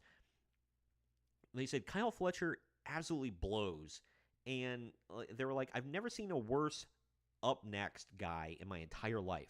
Like, they want you to believe that this dude who comes out looking like a combination of Randy Orton, Bret Hart, and Shawn Michaels, and like basically the worst parts of any of them. Like, you jam them all together to make one really lame guy. Like, he's not impressive in any way. So, I don't know. There's that. But getting back to Cole here, he gets on the mic and says that they won't allow him to compete, and he may be gone for quite a while. He then says he doesn't even want to think about retiring yet because he's not in the right headspace. And then he cries and thanks the fans. He cries, bro. Paragon members come out to hug Adam Cole. Cole kisses the TNT title and lays it in the middle of the ring. When Daniel Garcia comes out for the next match, he actually hugs Adam Cole. Look, I'm not saying you should treat your titles like, it's just a mid-card title, who gives a crap. But, dude, on the show, they treat the TNT title like, oh my god, this is the title. And I guess, like, if you think about the lineage of it, and if you actually care about AEW, because I'm just like an outsider, I'm like, well, whatever, it's AEW, I don't care. Not to dismiss it or anything, it's not that big a deal to me. I'm kind of a fan, I watch here and there. As Greg and I would say, I'm only an avid fan. I watch occasionally. It's an inside joke, but anyway. Either way, like, if you care about it and you're really invested in it, I kind of get it, because the TNT title was the first title they introduced, even before the world title. I guess it's a big deal to them. So they really treated it like a big thing here. Adam Cole was heartbroken, not just about his career, but having to surrender the title. And we're going to talk about the ending of like this match here. It is a fatal 4-way for the TNT title, the vacant TNT title. Let's see. Just adding to my notes. Excuse me. I have a Substack, by the way. That's why I'm updating it as I go if I catch anything, because I have a Substack where I put my show notes, and I'm going to put these. If you want to read them and follow along and all that, they'll all be up there. I'll link it and with links to the podcast and everything up at the top as well. So check it out. Either way, it's Daniel Garcia with Daddy Magic, who's going to be on commentary. I forgot about that dork. They're taking on Sammy Guevara, Dustin Rhodes, and Kyle Fletcher. Fatal 4-way for the TNT title. Goes just shy of 14 and a half minutes. Dude, AEW's young talent seriously looks hella lame. We're supposed to take people like Kyle Fletcher and Daniel Garcia seriously. How? How are we supposed to take them seriously? Like, these are dorks of the highest level. The highest order of dorks. And, hey, look, just a little self-deprecation here, but if anybody would know, it would be me, all right? But after a lot of back and forth, Daniel Garcia locks Dustin Rhodes in a Dragon Tamer, which it's a sharpshooter, in the middle of the ring. Dustin rolls around, rolls Garcia up, and pins him to win. I gave this 3 stars. I thought it was a pretty good match. Dustin looked head and shoulders above everybody. Sammy is great. The other two were there. Cage Match gave this 2.5 stars for average. But after the match, Dustin is literally overcome with emotion about this win. I was like, whoa. Like, he acts... It's like, of all people, especially Dustin. Like, I could see the other 3, but Dustin, it's like he's never been there before. You know what I mean? But don't get me wrong. He won a title in a match that he cares about. In a company he's invested a lot into emotionally and physically and whatever. Maybe monetarily, I don't know. And he did it in his home state in their biggest show of the year. Cool. And Wayne and Wyatt Rhodes, who are his nephews, get in the ring to celebrate with him. I guess it's his sister's kids, I would think. Kevin Von Erich's sons, Marshall and I forget the other one's name, they get in the ring as well to celebrate. It was cool to see Rhodes and Von Erich's together. That was kind of cool. They're all in fantastic shape, by the way. But they lift Dustin on their shoulders to the crowd. One of Dustin's nephews, by the way, looks like if Dusty Rhodes went through that transformation of like Squidward becoming handsome Squidward, or like if Dusty Rhodes stepped into that machine that turned Steve Urkel into Stefan. You know what I mean? Like that's what he looks like. I was like, okay. Like he dresses like Dusty, has the long blonde hair like Dusty, same white cowboy hat, all of it. I was like, cool. You can definitely tell that's Dusty's nephew, but he's like handsome and chiseled. I'm like, okay, like that is not. No offense to Dusty Rhodes, but anyway, getting to this. For the next match, Will Ospreay gets a pretty cool Assassin's Creed Shadows intro, even though that game is booty. And he shoots through the stage with explosion and pyro. Then the damn stage pretty much explodes with something that would make Cody Rhodes blush. And that's just the beginning. He's in the ring, the overhead structure above the ring, that effing explodes as well for like 10 times for Ospreay. Effing nuts. You'd think he's Roman Reigns or something. This is crazy. It's like when I don't know if anybody heard the clip of Cody Rhodes talking about. They told him I think it was in Australia. They said take a little time on the ropes because you've got boat pyro, and what it is like they had barges out in the ocean, freaking light off fireworks for his entrance. And he's like, I've never seen such a cool waste of money in my life. That's what it felt like for Ospreay's entrance. They're like, what's our pyro budget? Give like 1/3 of it to Will Ospreay. Crazy stuff. But now JoJo Offerman comes out on the stage. I was like, oh, she's here. Okay, cool. But she performs Ain't Nobody by Shaka Khan I don't know why. And it's before Swerve's theme hits and he makes his entrance. Excrement had to explain this, by the way, because most of us at home are not nerds like this that knew. But apparently, back in his indie days, a million years ago, Swerve Strickland used to come out to Ain't Nobody by Shaka Khan. Why? Don't know. But that's the same reason why people, when Rich Swann, if anybody remembers him, he's been gone forever. When Rich Swann would wrestle, people would chant all night long because he would come out to that by Lionel Richie. He would come out to that in the indies. So the nerds kept it going. Like this, when was the last time Swerve was in the indies? Like he was in WWE for years, and then he went to AEW. He's been a damn AEW World Champion, and they're still like, hey, remember when you were in the indies like a million years ago, and like 10 people saw you? Like, whatever, cool, I guess, you know. But anyway, they do that for his entrance. He's got an okay entrance. The Young Bucks just annoy the piss out of me with their entrance because they come out onto the stage, pose, get just ass tons of pyro. It was an annoying amount of pyro. Then they go backstage and ride out into the crowd on some freaking boat on wheels. Like it's on a platform, and they were like wheeling this boat through, like they're George Washington crossing the Potomac, waving some ridiculous looking flag, while Justin Roberts reads some long ass speech that they wrote for him. And flute music and drums are playing like it's the Revolutionary War. It's the dumbest thing I've ever seen. Like, they're leaning, and I know it's their gimmick to lean way too heavily into stupid crap, but they leaned way too much into this.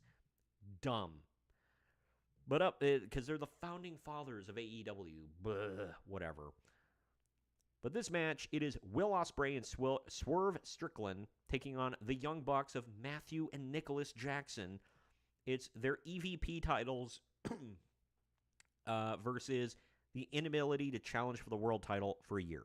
So basically, if the Bucks lose, they're no longer EVPs. That's gone. They can't control anything anymore. They lose that title. They're just wrestlers again. And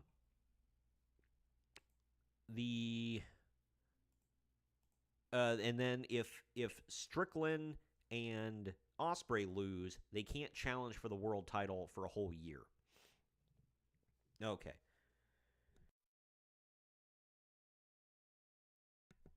Didn't want to cough in your ear. Sorry, I had to mute. But that's the gist of it. It goes over 26 minutes. 26 minutes, 16 seconds to be exact. Not that this sucked or anything, but this was a typical match for these four. Tons of high spots, moves that meant nothing, and a ton of near falls. Even Prince Nana eats a super kick. Cool. The Bucks hit a TK driver on Swerve outside of the ring, and then Matthew hits the hidden blade on Ospreay for a near fall.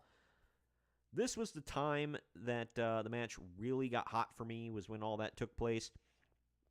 Swerve accidentally eats a hidden blade from Ospreay when the Bucks dodge. Ospreay takes a second EVP trigger, but kicks out. In the end, Swerve and Ospreay hit a combo house call and hidden blade on Matthew for the win. I'm grading this on excitement alone because it was nothing but a spot fest. Like, the actual match content wasn't... as a match, it wasn't great, but it was exciting. If you can understand that, you know what I mean? Where, like, when you see a good movie or a movie that you're like, okay, that was not a good movie, but I was excited. I was interested throughout the whole thing. But technically, that was a really bad movie. I gave it 4 stars based on excitement alone and the ending. So it was cool. Cage Match gave it 4.5. Crazy stuff, man. But after the match, Will Ospreay and Swerve Strickland shake hands. It was a cool thing because, they wanted to kill each other for the longest time, and they still kind of do. It's like mutual, hate-respect sort of deal. But yeah, I enjoyed it for the most part. This next thing, we get to the Women's Casino Gauntlet match. The second mid-card Rumble, baby. But again, it's for a women's world title shot, so, at least it meant something. It goes for 27 minutes and 1 second. Chris Statlander and Megan Bayne start the match. I thought that was good because they're the two powerhouse women. You can bench press the crap out of anybody, and they have a little feud going on, so I like their interaction. These two beat the absolute piss out of each other, by the way. Willow Nightingale eventually enters at number 3. Not a bad entrant, third entrant, because she, is she's a bigger, stronger woman as well, so kind of fit in there. Tay Mello comes out at number 4. I know that's her name, but I don't know. I liked when she went with the whole, instead of Tay, it was just Taynara. I think that comes off better, but whatever. Penelope Ford gets involved to help Megan Bayne. Randomly, Harley Cameron, in a face mask because she had her nose broken, she pops up on the apron and shoves Penelope off the top rope. I didn't recognize Harley Cameron in that mask, by the way. They had to say it, and I was like, oh, gotcha, okay. But it's like a pink mask, and she painted eyelashes on it to make it look cute and whatever. I don't know. But either way, Anna Jay also comes out now to help Harley team up on Penelope and chase her out of the arena to the back. To the back! The number 5 entrant is Tekula. Never seen her before. Seems like a decent wrestler. She looks cool. She does cool things. So I'd like to see more of her. Again, I don't watch a lot of AEW, so I don't know if she's had a lot of TV time. Julia Hart comes out at number 6 with Blue Sky accompanying her. Or Sky, is it Sky Blue? Blue Sky? I think it's Sky Blue. My gosh, I keep putting Blue Sky like the damn platform, the social media platform that nobody uses. Sky Blue accompanying her. My God. Queen Aminata enters at number 7. Mina Shirakawa comes out at number 8. Mina takes Sky Blue, or makes Sky Blue tap, but she's not legal, so it doesn't matter. Athena is out at number 9, and she just cleans house right away. She's looking like a freaking champ. Thunder Rosa gets a huge pop at number 10. Sayuri comes out at number 11. They teased that she would be making her debut, and she did. She's another one, like I said, at the top of the podcast. I don't really keep up with Joshi very much, so I didn't really know her. Alex Windsor is number 12, coming out to whoop up on everyone. Everyone hits the ring at one point now. Tequila and Julia Hart and Thunder Rosa and Mina. Let me try this again because I can't words. Tequila and Julie Hart have Thunder Rosa and Mina in weird rope stretch moves, while Queen Aminata is slamming her butt into the face of Willow. This was something that actually happened. Yikes. Statlander powerbombs Bane outside of the ring onto a group of women. It's not the last time this weekend we'd see that, by the way. But cool. In the end, Mina goes for a leg lock on Thunder Rosa, and then Athena comes in for the O-face on Mina for the win. Cage match, gave it 3 3/4 stars. I give it 3.5. It was actually a good battle royal. I enjoyed it. It's Julia Hart, right? I kept putting Julie. I think it's Julia. That's what I thought. Oh, my notes, man. I'll tell you what. I'll have to go back through this before, because like I said, I have my Substack that I post these notes to. Okay, I spelled it 2 different ways in my notes. Gosh. A little look behind the curtain. Either way. Before the next match, FTR comes out with Stokely. For the Hurt Syndicate's entrance, they have some rap duo named Westside Gun and Smoke DZA come out and perform. Or is it Smoke Dizza? I don't know. But they perform. MVP even raps with them on the way to the ring. Cool, whatever. The crowd gets into their theme, even though I think it's really basic and blah. Sounds similar to something like Def Rebel would give them, which is not a compliment. The next match, it is the Hurt Syndicate of Bobby Lashley and Shelton Benjamin with MVP and MJF in their corner, defending the AEW World Tag Team titles against the Patriarchy, which is Christian Cage and Nick Wayne, with Shayna Wayne and Kip Sabian in their corner. And they're taking on Jet Speed, which is Mike Bailey and Kevin Knight. For the AEW World Tag Team titles. There we go. Okay. Anyway, this one went for about 19 minutes. The Hurt Syndicate are seriously on another level from everyone else in this match. It was very apparent. Just as far as like cohesiveness, just crispness, everything. It was just like, wow. And I like Mike Bailey, Christian Cage, I'm a huge mark for. But Nick Wayne and Kevin Knight being there is just like, okay. And nobody did bad. I'm not saying somebody sucked. Nobody did bad in this match. But Bobby Lashley and Shelton Benjamin were just like on another freaking planet. Like it was crazy. But let me see. Jet Speed are fun to watch, I'll say. Shayna Wayne actually gets taken out by Jet Speed during the match. Bobby Lashley gets in FTR's face and shoves him before sliding in the ring and spearing Christian Cage for the win. He knows FTR ain't gonna mess with him. Who the hell is gonna mess with that big hulking slab of beef? But anyway, I gave it 3 stars. It was an okay match, slightly above average. CageMatch.net gave it 3 1/4. After the match, this is the big one here. After the match, FTR confronts Christian, but Nick Wayne and Kip Sabian stop them. Then Nick hits a kill switch on Christian out of nowhere as the crowd explodes. Nick holds Christian so that his mom can slap him. Then they lay Christian out on a chair and hand the other chair to Nick for a one-man concerto.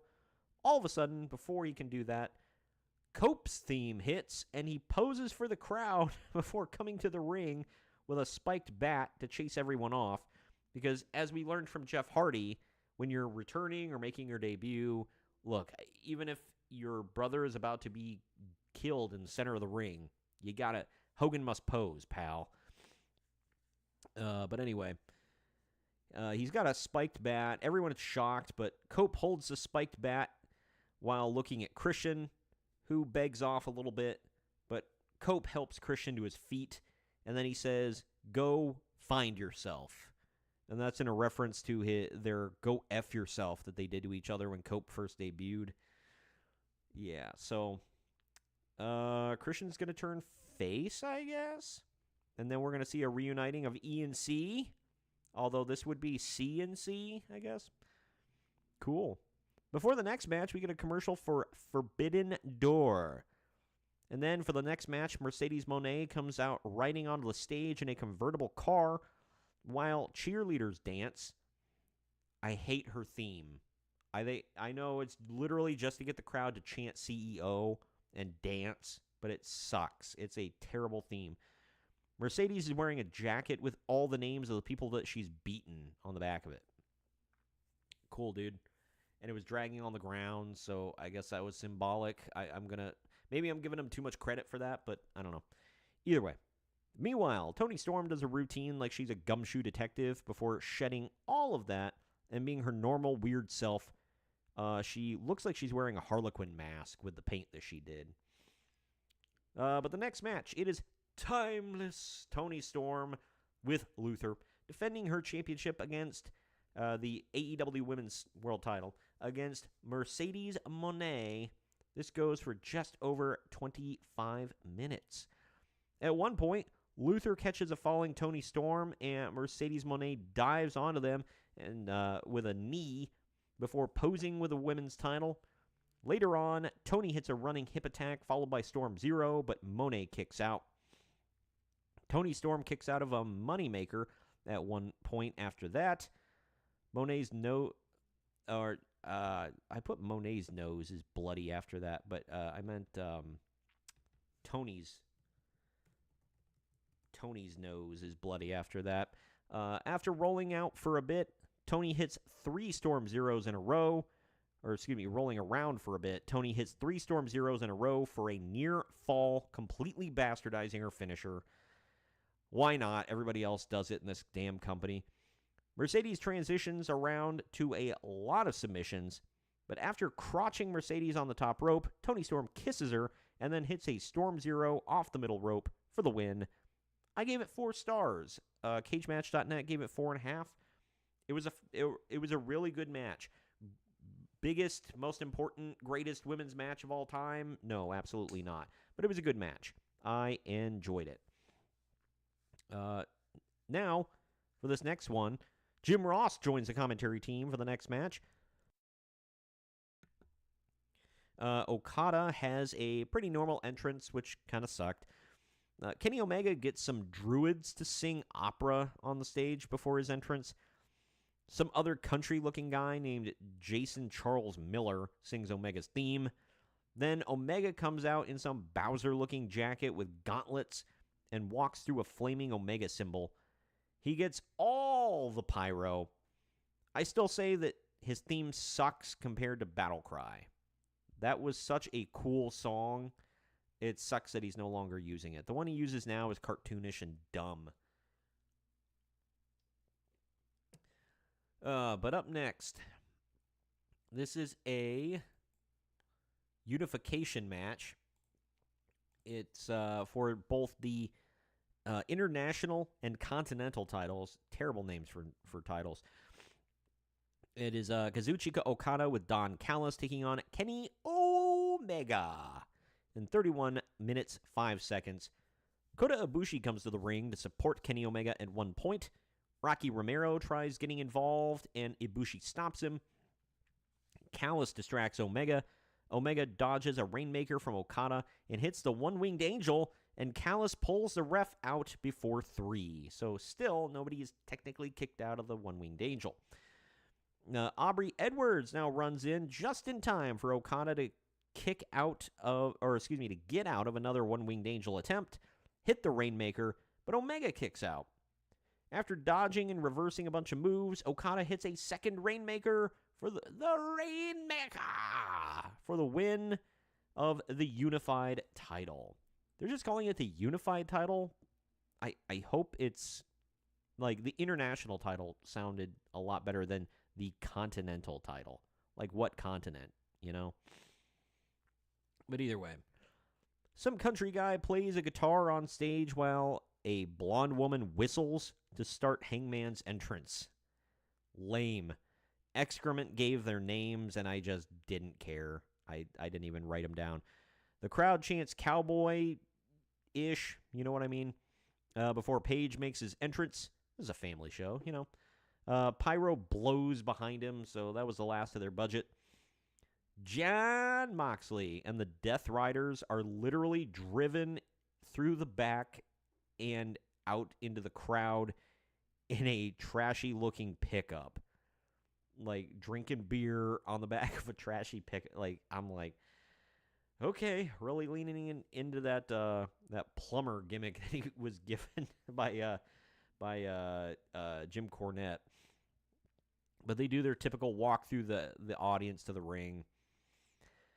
But now, it is the main event time. It is Jon Moxley with Marina Shafir taking on Hangman Adam Page in a Texas death match where he's defending the World's Heavyweight title. This one goes for 35 minutes, 53 seconds. I got a lot of notes on this one, so let's hit it. Moxley bleeds almost right away. I know, I'm shocked too. When Hangman puts him in a triangle hold and repeatedly stabs Moxley's head with a damn fork. My God, this is stupid. But then Moxley carves into Hangman's face with barbed wire before Shafir bites him. She's rabid, man. But Page gets pile-driven on and then dragged through broken glass. Wheeler Yuta comes down, but gets thwarted. When Hangman gets on the apron, Shafir jumps on his back, so then Hangman turns it into a Death Valley driver off the ring apron and through a table. Page hits a Deadeye onto glass, and then Claudio Castagnoli jumps on Page. Yuta joins in before Will Ospreay attempts a save. Gabe Kidd guillotines Ospreay and basically chokes him out. And they pile drive him on the floor after that. Claudio puts a chair around Ospreay's neck and stomps on it, leading to him being stretchered out. Moxley suplexes Hangman Page off the apron and through barbed wire covered tables. Oh, man. Moxley's covered in blood, head to toe. Yuta hands Moxley a plastic bag to put over Hangman's head, but then we see a video on the screen of a bearded Darby Allin on Mount Everest saying that he's going to take everything from Moxley. A guy in a Blue Panther mask now gets in the ring, does the yes taunt, and then hits a running knee on Wheeler Yuta. He takes the mask off to reveal that obviously it's Bryan Danielson, who literally kicks the crap out of the Death Riders. And I mean kicks the crap out of them. As this is going on, Darby Allin repels from the rafters, like high up in this ball field rafters. Nuts. But while he's doing that, Moxley is shocked. Hangman hits a buckshot lariat.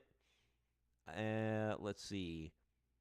Darby hits a coffin drop onto the Death Riders outside, and Hangman hits another buckshot.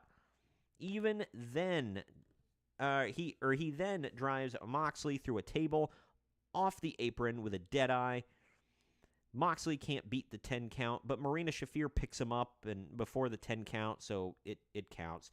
And now the Young Bucks get involved to jump Page with super kicks and then an EVP trigger. They're going to have to change that name. Jon Moxley throws a bed of nails into the ring because that's what we needed. And he stomps Page's face into it, and then he hits a paradigm shift onto it. Or does he call it the Death Rider? I don't know. Anyway, Page barely beats the 10 count and then collapses instantly. Moxley directs Shafir to get the world title that's in the briefcase. But when Shafir grabs it, she's handcuffed to the railing by Prince Nana. Swerve now runs out to beat up the Bucks with a chain-wrapped fist and then tosses the chain to Page. He beats Moxley with it, and then buckshots him onto the bed of nails before literally wrapping the chain around his neck and hanging him over the top rope until Moxley submits. This was pretty cool. It was gross. It was graphic. There was a lot going on. I gave it 4 stars. Cage Match gave it 4 3/4 stars. It was a cool spectacle of a match, which is what it needed to be. Damn near the whole roster got involved. Pretty cool stuff. I enjoyed it. Yeah, and then Adam Page uses the key to unlock the briefcase and pull out the AEW World's Heavyweight title, which we hadn't seen in a long-ass time, 200-some days. Pyro blows as Hangman breaks down with emotion. This was a really, really cool ending to the pay-per-view. It's what it needed to be, in my opinion. Now let's see if he has another lame-ass world title run or if they're actually going to do something with him. But following AEW All In, Tony Khan announced record attendance and pay-per-view numbers for a North American event, praising the show's quality despite Adam Cole's last-minute absence due to illness. He also discussed future international expansion, positive viewership for Grand Slam Mexico, and the excellent Bandito versus Konosuke Takeshita match. Is that how you say his first name? Konosuke Takeshita. And his plans to eventually introduce women's tag team titles and rebuild the men's tag division.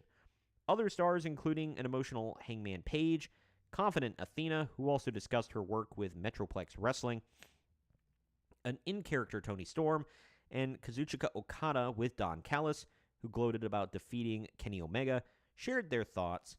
Dustin Rhodes expressed his happiness about his unexpected TNT Championship win, calling it one of his career highlights. So, to final ratings time, Internet Movie Database gave this 8.5 out of 10. CageMatch.net gave it 9.10 out of 10. I gave it an 8 out of 10. I enjoyed it. Thoroughly enjoyed it. Had a fun time with it. Would watch again. So, yeah, AEW did it right, man. I liked the show. But, yeah, and that takes us to our final show that we're covering. It is WWE Evolution. This was actually a good show.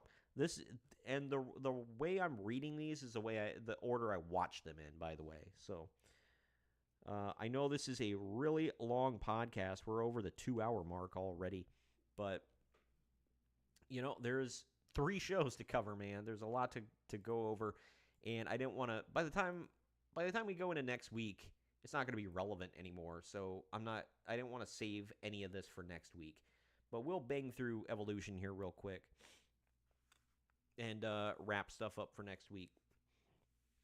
So WWE Evolution 2025 took place July 13th, 2025 at the State Farm Arena in Atlanta, Georgia, IA. A measly attendance of 8,300, proving the same thing that the last show proved, where they're like, man, maybe we should do this every year. It's like, no, you shouldn't. No, this is a show, and it was a good show, but it's a show booked for the online marks. That's what it's booked for. And so who shows up? 8,000 people. More people were there the night previously for Saturday night's main event, and that was not a great show. This was just not it, man. You can't.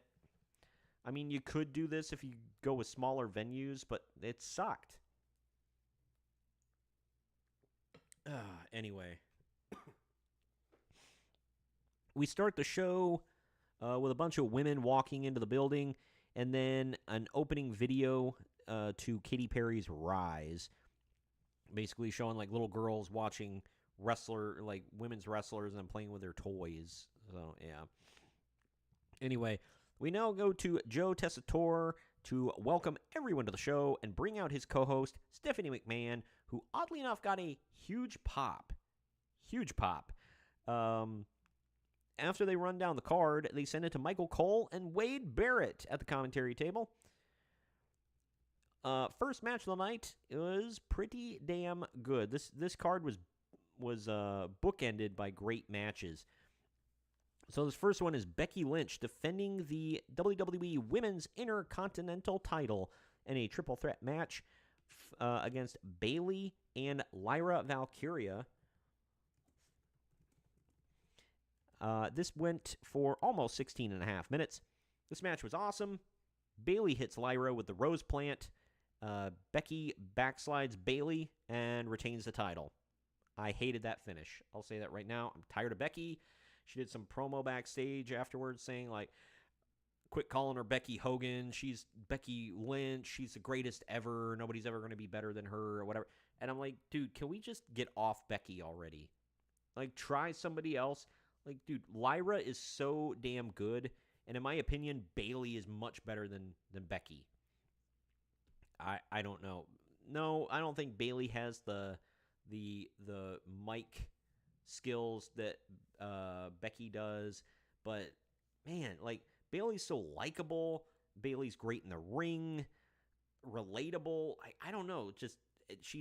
I think she's better all the way around. And Lyra, like, why not strap a rocket to her? Becky just keeps effing beating everybody all the time. It's like, enough already.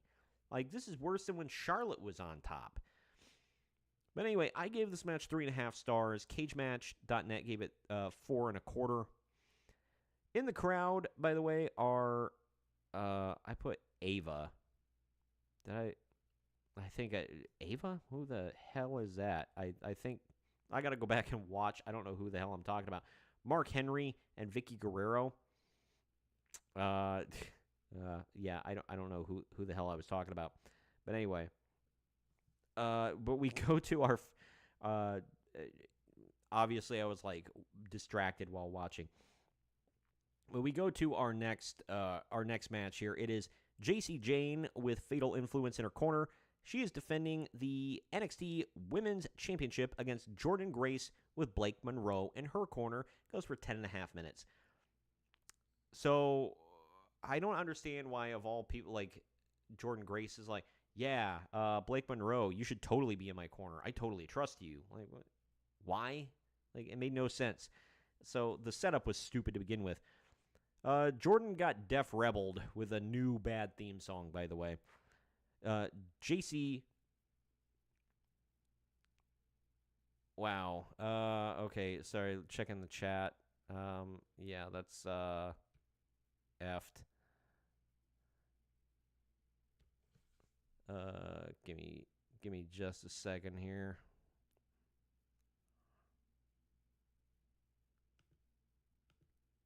All right, anyway.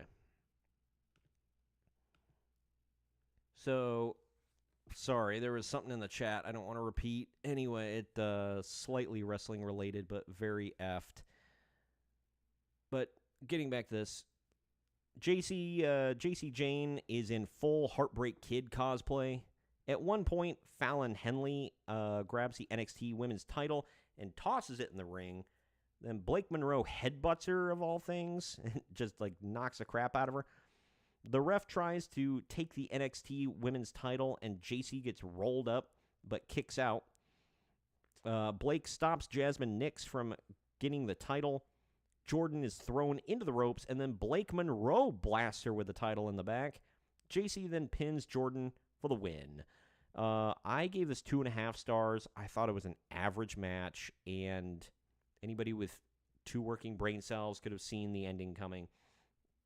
CageMatch.net gave it 3.5 stars.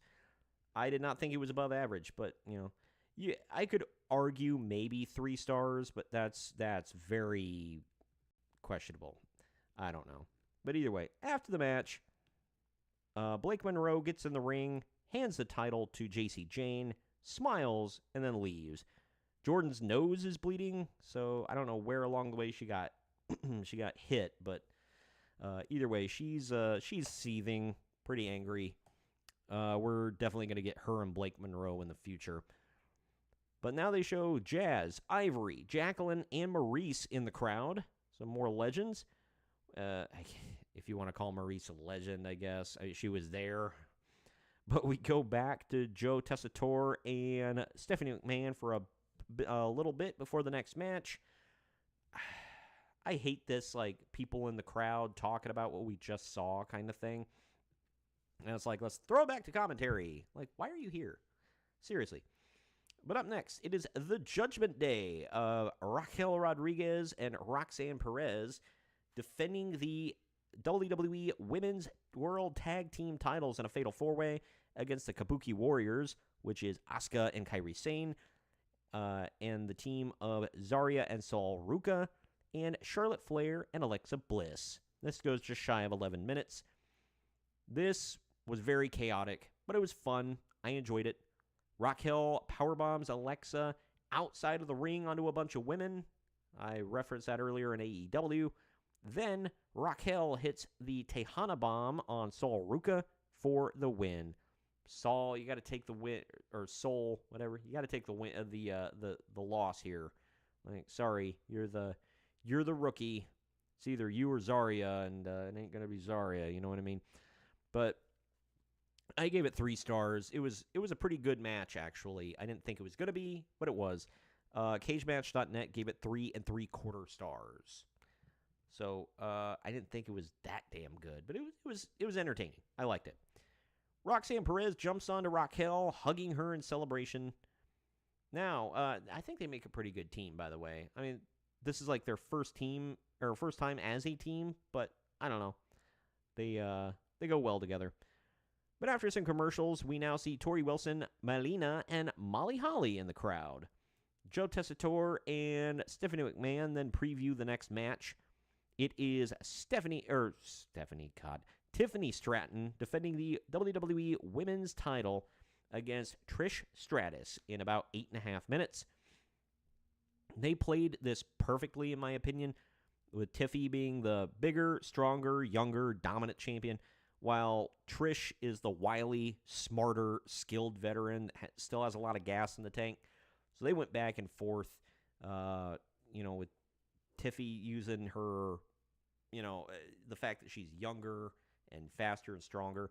Meanwhile, Trish was able to outsmart her at various times and kind of outmaneuver her. So it was great.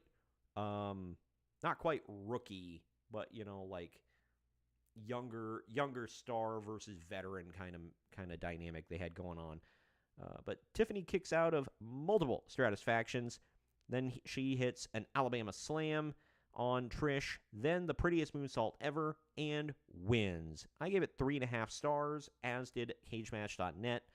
Very, very good match. I enjoyed that. They had a good dynamic together. It could have went a little longer, but it was still really good. Trish Stratus got a standing ovation at the end, and takes a minute to give the fans a shout-out before leaving. We now go, after some commercials, we see in the crowd legends Alundra Blaze and Leilani Kai from about the same era. So that was cool. It's cool to see Leilani Kai out there again. She hadn't been seen in a while. I think she had a health scare a while ago that I was reporting on. It's been a little while, but either way. Up next, it is Naomi versus Jade Cargill. No holds barred match with special guest referee Bianca Belair. This goes for 11 minutes, 15 seconds. We get a jump start out in front of the ring. Jade dominates until Naomi gets a Singapore cane. A chair, a trash can, and a toolbox get introduced into this one. Jade even steals a camera to hit Naomi with it at one point. Naomi tries to put out Jade's eye with the leg of a table. Jade gets knocked off the apron through a table outside of the ring at one point. Naomi gets Jade on the top rope, but Jade ends up catching her and hitting Jaded off the top rope through a table for the win. This is one of the best Jade matches I've ever seen. This match felt like it really needed some blood, though, just with the way they were going. I gave it 3 stars. CageMatch.net gave it 3 1/4. It was really good. Jade is limited in what she can do that actually looks good. So, a match like this is the perfect thing for her. She did great, and Naomi is fantastic. So she was able to lead her along. Up next, we got the Evolution Battle Royal. This is the Battle Royal of the weekend that meant absolutely nothing. It went for 15 and a half minutes. The only reason this was on the show was just to kill time and get more people on the show. Nikki Bella starts so that she can have her full entrance, shaking her ass and everything. I honestly can't believe Stephanie Vaquer got relegated to this Battle Royal, but at least, we'll get to it. Zelina Vega actually eliminates Julia, which shocked the hell out of me. But I guess, they're still keeping that feud going for the U.S. title. The final four were Nia Jax, Nikki Bella, Lash Legend, and Stephanie Vaquer. Not who I would have called, by the way. Lash kicks Nikki out of the ring. Nia gets ganged up on and eliminated. Stephanie head scissors Lash onto the apron. She hits Devil's Kiss, and Lash just flops to the floor to give Vaquer the win. So at least Stephanie got the win. I gave this 2.5 stars for average. It was an okay Battle Royal. CageMatch.net gave it 3. Can't totally argue with that. It wasn't bad at all. I liked that they let Lash Legend be seen and kind of show off in this match. She's talented. She's got some size on her. I can see her going big places in the future. So good stuff. The main roster and NXT gals got to shine here. Nia was Nia in the match. She dominated and whatever. Even Piper Niven got some time to shine and did some cool stuff. But, yeah, my two favorites are Julia and Stephanie Vaquer that were in that match. But Julia didn't really get to do a whole lot. But, it's a Battle Royal. After the match, Stephanie McMahon interviews Stephanie Vaquer in the ring.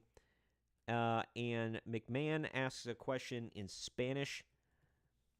And Vaquer responds. And I can't understand any of it.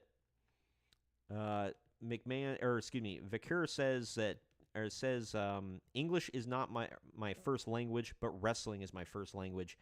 She talks about how special Evolution is and how special the women are in WWE, but then she says you will always remember her name. She hugs McMahon, poses, and then pyro blows on the stage. Remember, by the way, that all of this is meaningless, and she gets absolutely nothing for this win, so not to be a wet blanket about it, but seriously, what the hell was the point of any of this? But now we're on to our main event that actually does mean something. It's Io Sky defending the WWE Women's World title against Rhea Ripley. This one goes for 26 minutes, 19 seconds. This was actually a really damn good match, but, look at who the hell's in it. Io Sky was in no way dominated and actually came off as a competent champion in this, which she should have. She's held that belt for a while now, and she's pulled off some shock victories. They put over how Rhea's never beat her, so, she should have come off as a competent, good fighting champion, and she's great. I don't know, but anyway, she always gets underestimated. I've fallen into that in the past. I will admit, I gave her no chance to win at WrestleMania, and she did. So that shocked me. But one cool move was Io goes up for a moonsault, but she gets caught with a razor's edge, and then Rhea deadlifts her ass up into a sit-out powerbomb from a near fall or for a near fall. Io accidentally hits a springboard dropkick to the referee. She just ate that, man. Gets hit with a riptide, but no one is there to count the fall. So Rhea just beats the tar out of Io Sky into the crowd. They climb onto some structure, like some equipment boxes and whatever, and then Rhea's going to powerbomb Io off of it through a table. But Io knocks Rhea off of the structure there down to the floor, and then she leaps off it's at least 15 feet in the air onto Rhea Ripley. It was awesome. Io gets the advantage now and takes Rhea back to ringside. The ref is finally up as Io hits a moonsault, but only gets a near fall. They go up top, and Rhea goes for something, but gets caught, and Io hits a Spanish fly. Now they're both down, double down. Now all of a sudden, Naomi's music hits, and she cashes in her Money in the Bank briefcase. Then she takes the briefcase and just bashes it over Io's face. But Cole reminds us, because I was like, why wasn't that a DQ right then and there? Because they rang the bell. She's officially in the match. And then he's like, oh, well, now that she's in the match, it's triple threat rules, no disqualification. I was like, good point. Didn't think about that, but he is 100% correct. That is correct. But anyway, she smashes the briefcase over Io's face, throws Rhea Ripley shoulder first into the ring post, and she flops out of the ring. Then Naomi hits a split-legged moonsault on Io Sky to get the win. New champ, baby. Naomi's on top yet again. It's been a while. I gave this 4 stars, especially with that finish. I was like, good stuff. I liked it. Didn't see it coming. It was good. CageMatch.net gave it 4 3/4 stars, damn near 5 stars. I don't think it was a perfect match, but 4 stars I think is, I could even see 4.5 maybe. I don't know. It was a very good match. These two are two of the very best on the roster. Naomi is also like a sleeper great. I've talked about that in the past, where she's like quietly a GOAT. She's very, very good. But after the match, Naomi celebrates in the ring and then all the way up the ramp while Pyro blows in the rafters for her. Once Naomi leaves, Rhea Ripley helps Io Sky to her feet and they hug. They put their arms around each other outside of the ring and walk to the back to close the show. And apparently, I think they set it up for a triple threat at SummerSlam, if I remember correctly. It should be a fatal 4-way with Jade Cargill, because, I mean, Jade did beat Naomi earlier in the night, and Naomi is the champ, so technically she beat the champ. I know it was like before winning the, you know, it was kind of like, do you remember when Seth Rollins cashed in at WrestleMania 31? He jobbed earlier in the night to Randy Orton, then came out at the end of the show, cashed in, and became the WWE champ. So I don't know. That's just my opinion. I don't know how it's gonna go, but that's happening. Excuse me. But final ratings time. Internet Movie Database gave the 7.8 out of 10. CageMatch.net actually really liked it. They gave it 8.77 out of 10. I give it a 7 out of 10. It was fine. It was more than fine. It was a really good show. Like, looking back, the main event was amazing. The opening match was fantastic. The Battle Royal was a Battle Royal. Naomi and Jade Cargill was better than it deserved to be. Stratton and Trish was fantastic.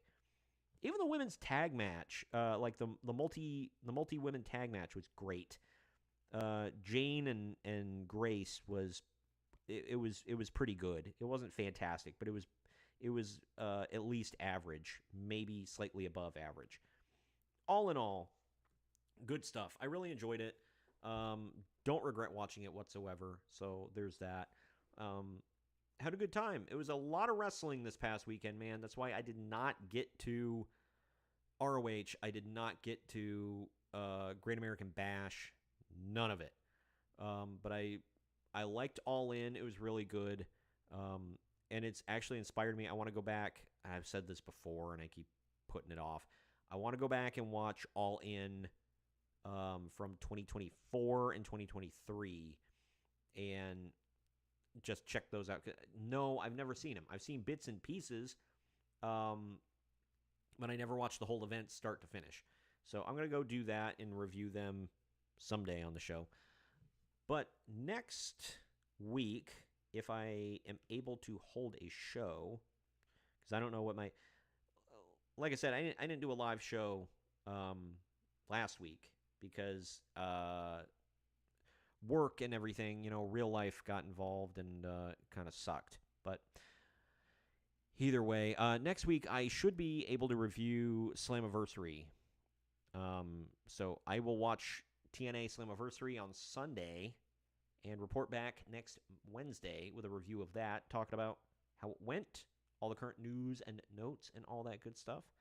This has been a very long show. The longest stream I have done in a long time. I'm tired of talking. I'm sure you guys are tired of hearing me. I appreciate all of you hanging in with me. Audio listeners, you will not have to hear all of the times I had to step out, for phone calls, but I'll edit those out. Before I go, I want to ask everybody, please follow me on social media. Right up here in the corner, you'll see X and Instagram. I'm at marks_on_media. That's mostly what I do nowadays is the Marks on Media stuff. I'm getting more into the wrestling stuff now, but still not. I like doing the media stuff mostly. I'm also on Facebook. I just don't interact on there as much, but that's Marks on Media Tube on Facebook. I have multiple channels on Rumble. I really need to change this graphic down here because this is to my Marks on Media channel, not the Main Event Marks channel. On Rumble, it's rumble.com/C/Main Event Marks. If you want the Marks on Media, it's /C/Main Event or Marks on Media. And then YouTube, everything is under at Marks on Media on YouTube. That is where you'll go to check out everything. I have a separate playlist specifically for the Main Event Marks and all the wrestling stuff on there.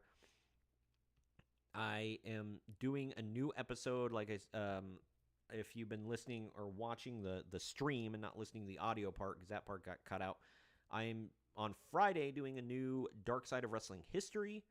It is exclusively on Japanese wrestling. I've got a story about, let's see, who is it I follow here on this one? I do one segment on Ariki Dozan, one on the Yakuza influence in throughout Puroisu and Japanese wrestling, whatever. I do one on Hayabusa, who some may remember from being featured on the FMW episode of or an Onita episode, whatever, of Dark Side of the Ring. And I do one on Hana Kimura, who tragically took her own life when she was like 22, I think.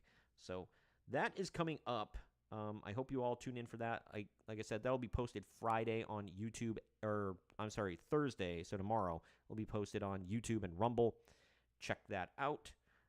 Follow me on X. Follow me on Instagram and Facebook and YouTube and Rumble and all that good stuff. If you want to listen to... Oh, also check out my Substack, where if you want to check out show notes and whatever else, I'm trying to post like old show notes from, we have years and years of this. It's open.substack.com/pub/main event marks. I know it's a long URL. I can't really do anything about it.